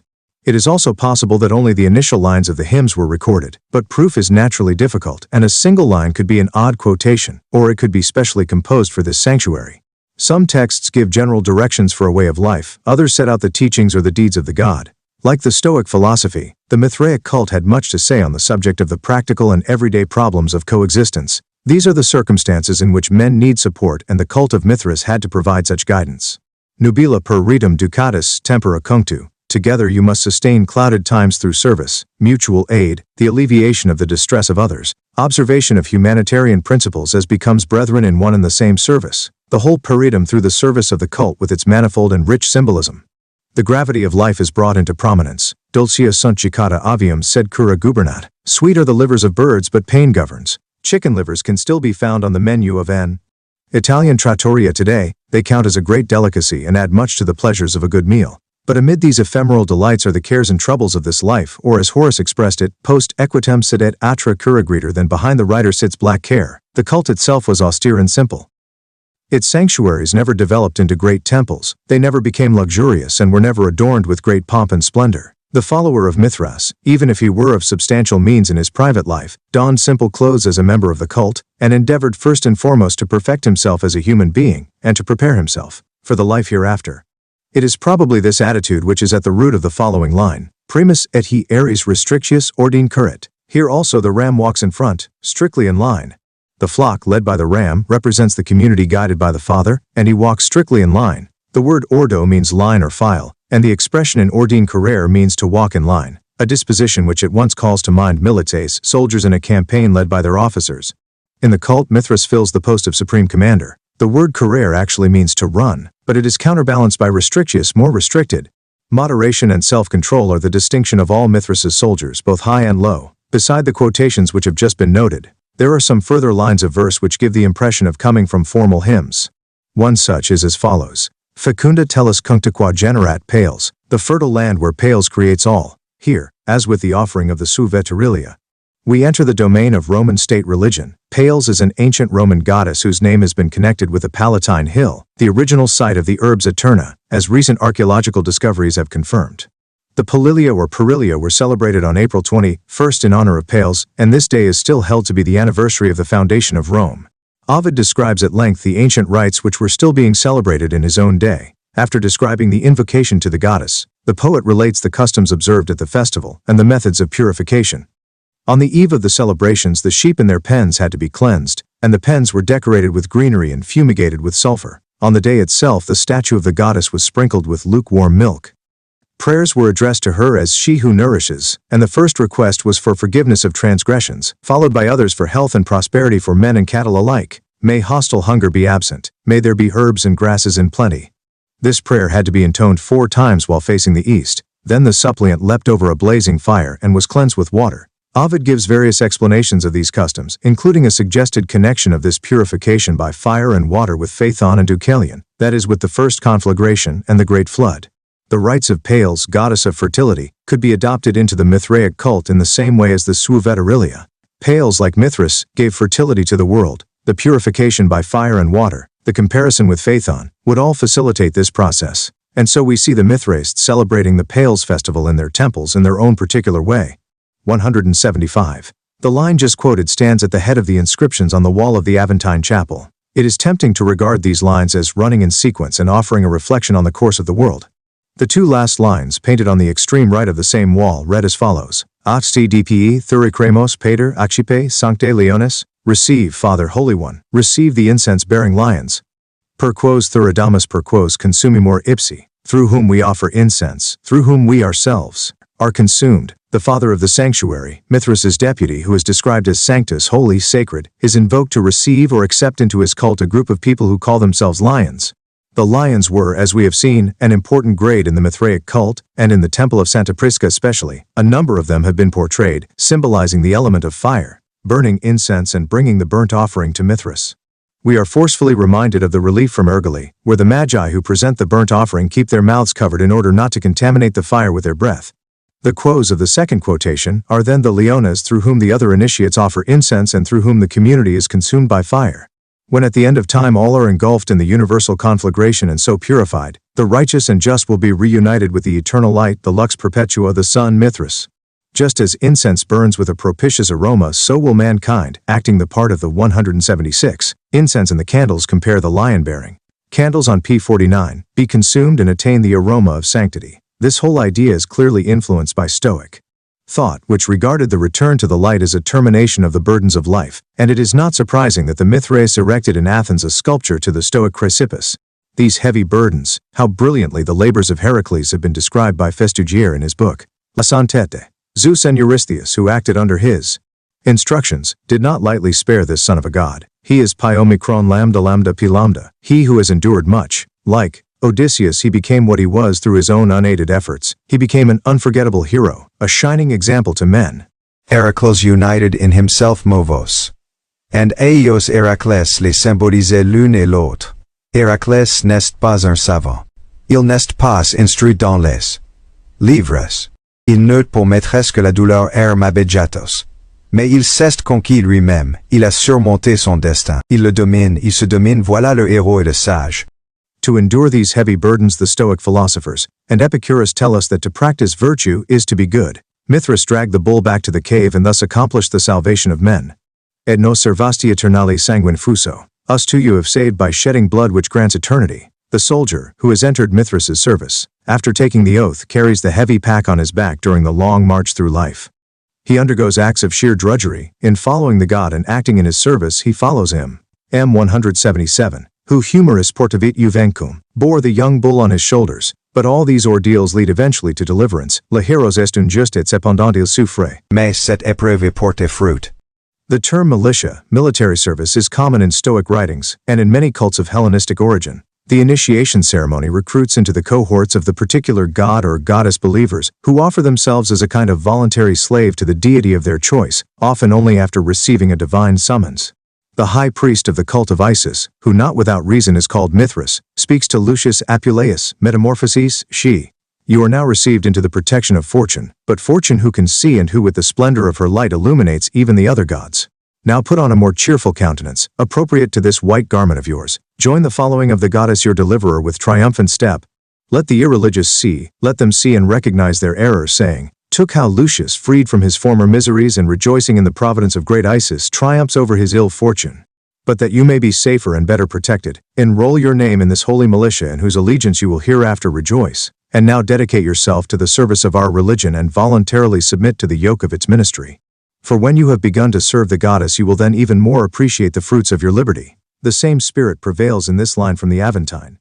Aec per lata humeris tuli maxima divum, and I bore the instructions of the gods on my shoulders to sustain, till the end. Lucius, the initiate of Isis, was to be enabled by the wonderful instructions of the gods Mirificis Imperius Deum.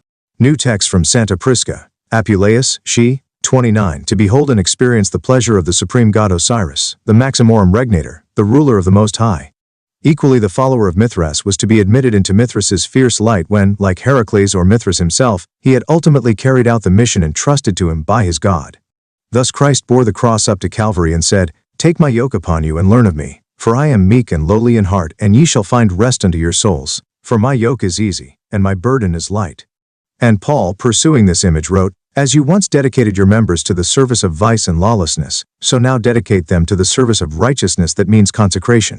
When you served sin you were free of righteousness. Well, what did you gain then by it all? Nothing but what you are now ashamed of. The end of all that is death. But now that you are set free from sin, now that you have passed into the service of God, your gain is consecration, and the end of that is life eternal.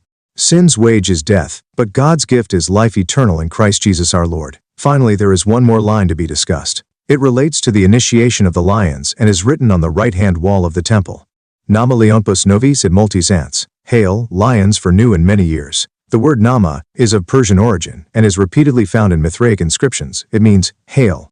At a first glance this could be a New Year's greeting for the lions, but why should it apply to the lions only? An inscription from Athens of CAD 165 offers a solution.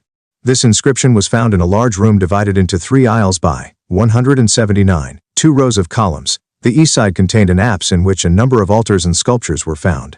The inscription shows that this was an assembly hall of a Dionysiac community. Furthermore, we are able to learn how a new high priest was elected, and how new statutes were laid down. When the chairman Rufus had asked those present to raise their hands in agreement to the proposals, they were recorded as saying, May the excellent priest Herodos for many years. This same pious wish persits in the formula by which a new Roman emperor was acclaimed at the imperial court by Senate, and people in the hope that, if the emperor were to be allotted a long life, all would be well with the people during his reign. In later times homage came to be paid in this form to a new pope after his election, and this form of blessing, still used by the church today, seems to have been pronounced during the initiation of the lions of the Mithraic cult.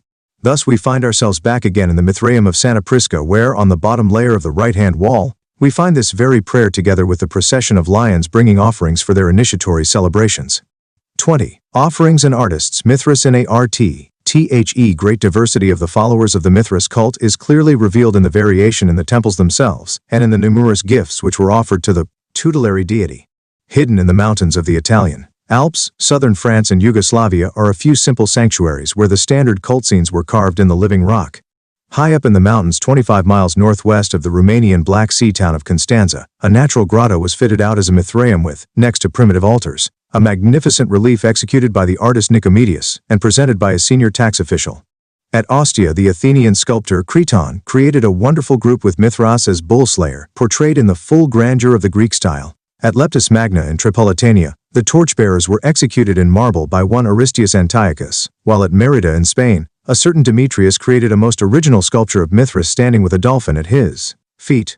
In the 2nd century BC, a whole group of artists established a workshop in Königshofen near Strasbourg, lured there by the hope of benefiting from the presence of the legions and the cult of their patron Mithras.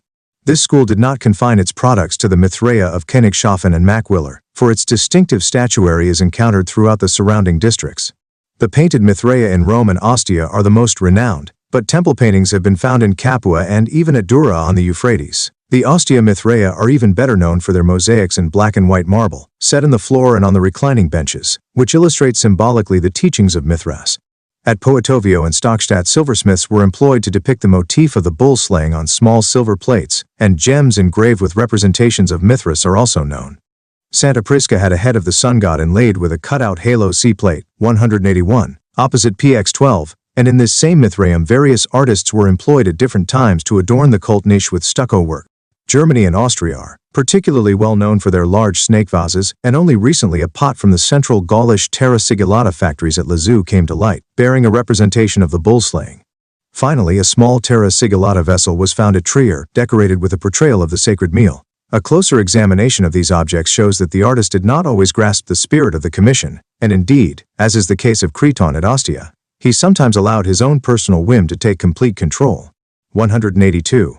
Whether a monument was infused with a deep symbolism or not depended on the degree of education of the members of the community or of the artist employed. In most cases, the father of the community seems to have exercised a decisive influence on the general furnishing of the sanctuary, but the actual execution of the plans was in some regions governed by very unfavorable conditions, and limited finances often had the last word. But if circumstances permitted, the temple would be ornamented in certain ways. Sometimes the dominant motif was surrounded by dozens of votive images of the bull slaying, as at Sarmizagirusa, or by lamps and candelabra, or alternatively a painted or embroidered veil might be hung in front of the cult niche, Deum in velo formatum, as we learned from an inscription at Ostia. But the Mithraeum was never luxurious. Even in Rome, where some statues were decorated with gold leaf, the Temple of Mithras preserved its austere and simple character, as befitted the god who was worshipped there. In comparing the hundreds of Mithraic representations spread over the empire, we can distinguish certain underlying traditions. As we have seen, the commonest type of representation, the bull slaying in a vaulted cave, occurs on a relief from Yugoslavia, as well as in Rome and other parts of the empire. This type, which was sometimes highly stylized, originated with an artist who may have lived under the empire, and was certainly influenced by a Hellenistic school. There is an exceptionally interesting relief showing the victorious Mithras with Phrygian cap and crown standing on the bull, his right foot triumphantly planted on the animal's head, while in his left hand he holds a globe or pine cone, and in his right hand a dagger pointing upwards. At his side are a scorpion, the raven, a lion, a crowing cock, an ant and an eagle on a thunderbolt. This image of the god trampling an animal underfoot was so widespread in Asia Minor that it also came to be associated with Mithras. It did not, however, become generally popular, since normally the bull slayer, symbolic of the moment of the rebirth of nature, remained the focal point. Rome was by no means the sole source of artistic inspiration, though certain representations were found there which are not encountered elsewhere. The procession of lions on the side walls of Santa Prisca is a singular phenomenon and adds a touch of local color to the normal iconography. A relief from Konjic III, which gives a vivid portrayal of one of the most sacred moments in the ritual, is again quite unique in its conception. Representations of hunting scenes are mainly confined to the Rhineland, although they appear at Dura on the Euphrates, but there are none in Rome. This type probably spread directly from Asia Minor to the Rhineland, which also produced various regional schools of art of its own. The larger reliefs enriched with various additional scenes came from these regions and are shaped, N185, like triumphal arches. They are not found in the Danube countries, and only one instance occurs in Rome, on a painting in the Barberini Mithraeum, which was probably therefore executed under the influence of Rhenish art. Other types again are encountered in Romania and Bulgaria, and are confined to these countries. If an example of this type turns up elsewhere, one may reasonably assume that it originated in Dacia, particularly if it is a small arched relief depicting a number of scenes from the Mithras legend on its upper and lower borders. The scenes on the lower edge are usually divided from each other by arches. The Danube region is characterized by trapeziform reliefs, with miscellaneous scenes grouped around the bull slayer, and on the narrow bands above and below.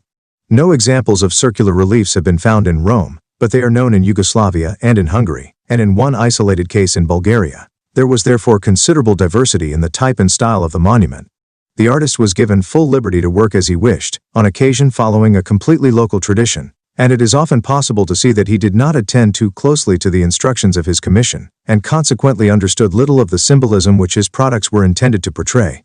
21. The Tall of Mithras, in the 3rd century AD. The worship of Mithras had spread so widely within the Roman Empire that its position was able to survive the emergence of Persia as a competitor of Rome in the political and military field. Interest in the Eastern deities was encouraged by the kinship between the Roman emperors and the Syrian dynasty. The attraction of the mystery cults was that through their initiation ceremonies one established a personal relationship with the god of one's own choice. The Oriental cults laid great stress on personal salvation during life and after death, for anyone who feels the attraction of this Oriental way of thought, but dislikes its more exotic manifestations. The teachings of Mithras have considerable appeal. The search for a monotheistic cult stimulated by the philosophical doctrines of the time led inevitably to the all-embracing cult of the unvanquished sun god.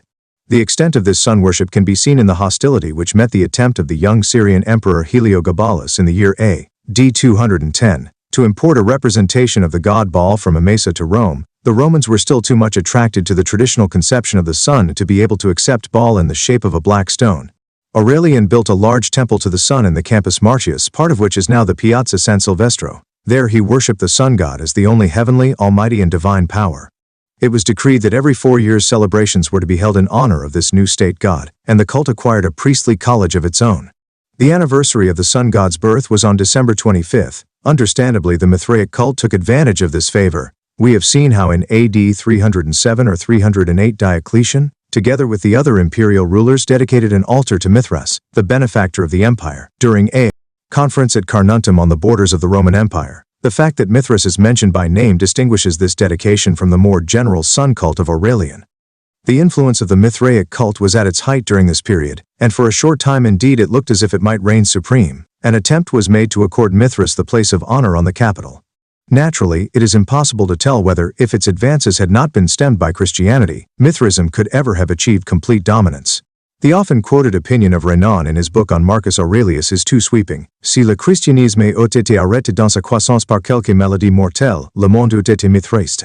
The battle at the Milvian Bridge on the Tiber was decisive not only for Constantine but also for the Mithraic cult. The vision of the symbol of Christ brought victory to Constantine, as on a previous occasion when the sun god appeared to Aurelian to pledge his support for the emperor against Zenobia. It was due to Aurelian that the sun cult was proclaimed the official state religion of Rome. Now, similarly convinced, Constantine firmly planted the cross on Roman soil. The religion of the Romans, as Bayet so rightly remarks, always developed within the framework of their politics. Therein lies the most surprising originality of its development. H. Dueris, the biographer of Constantine, considers it anachronistic even to pose the question how far Constantine's official and public arguments in favor of the adoption of Christianity corresponded with his own personal thoughts and sentiments. According to him, politics were for him determined by religion, and religion was the consequence of politics. The second half of the 4th century was decisive for the outcome of the struggle between Christianity and paganism. The unwillingness of the Emperor Julian to conform to his rigid Christian upbringing led to his being named the apostate. Strongly under the influence of the Neoplatonic school, with an inclination towards the mystical, Julian declared himself a convinced Mithraist. And we should stress the word convinced, for the 4th century produced many sympathizers, but few true followers of Mithras. J. Bides, who has written a fine biography of Julian, describes him in glowing terms as the last emperor who professed the Mithraic faith. Julian recognized that if Mithraism were to become the world religion, it had to discard many of its more primitive aspects and be prepared to assimilate more philosophical elements. A consideration which must have contributed to those signs of the mysticism of Iamblichus, which appear in the emperor's own hymn to the sun. Mithras is the sun and is one and the same with Apollo, Phaethon, Hyperion, and Prometheus. The other gods merely express different aspects of the power of the sun. Julian saw himself in the role of a good shepherd, whose moral code was laid down by Mithras: goodness towards the people he had to rule, piety towards the gods, and moderation. From the moment that he was initiated in a Mithraeum at Constantinople and entered into the highest grade of the cult, he did everything in his power to encourage the triumph of the Mithraic cult. But his life was cut short by an arrow during his expedition against the Persian king Shapur. After his death in AD 363, a period of comparative tolerance set in, but this was cut short by an edict of the Emperor Gratian in AD 382. The altar of victory was removed from the Senate and 189. State support for the upkeep of the Roman cult was withdrawn. Gratian was in AD 379 the first emperor to refuse the high dignity and title of Pontifex Maximus. Shortly before this, the city prefect Gracchus had, according to Hieronymus, overturned, broken and destroyed a cave of Mithras filled with monstrous images. We do not know exactly which Mithraic temple this was. De Rossi thought it might be the sanctuary at San Silvestro. Be that as it may, the traces of such an iconoclastic act are clearly visible in the temple of Santa Prisca. Gratian found himself in opposition to a group of prominent intellectuals. These can be divided into two groups, one of which wished to follow the example of Julian and the other to support the gods whose existence, according to Altheum, was founded not in their being gods, but in their being gods of Rome. Both groups, however, worked closely together against Gratian. Their leaders included Vettius Agorius Praetextatus, who restored the Porticus Diorum Consentium with the statues of the 12 gods at the Forum. He occupied various priestly offices and was father of fathers in the cult of Mithras. Praetextatus was a faithful follower of Julian's ideas, while his successor and friend Q. Aurelius Symmachus was a staunch conservative.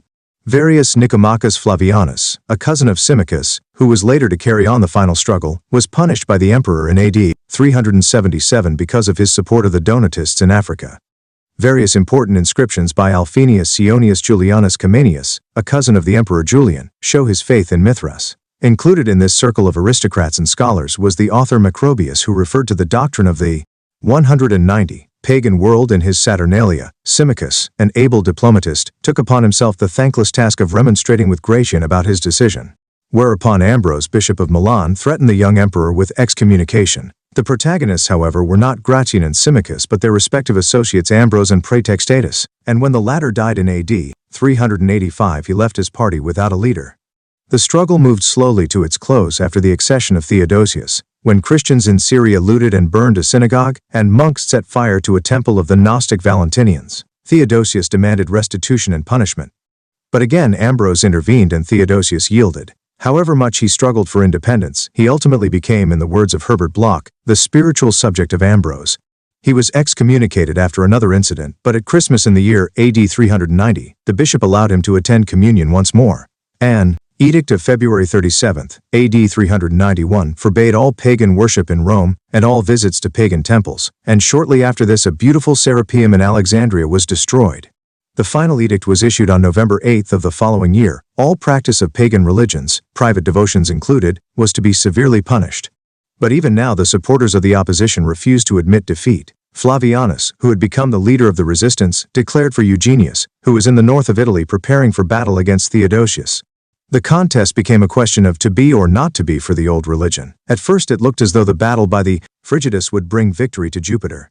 Then the next morning Theodosius knelt down and prayed. A storm swept up from the Adriatic and the arrows of the pagan enemy were turned back upon them.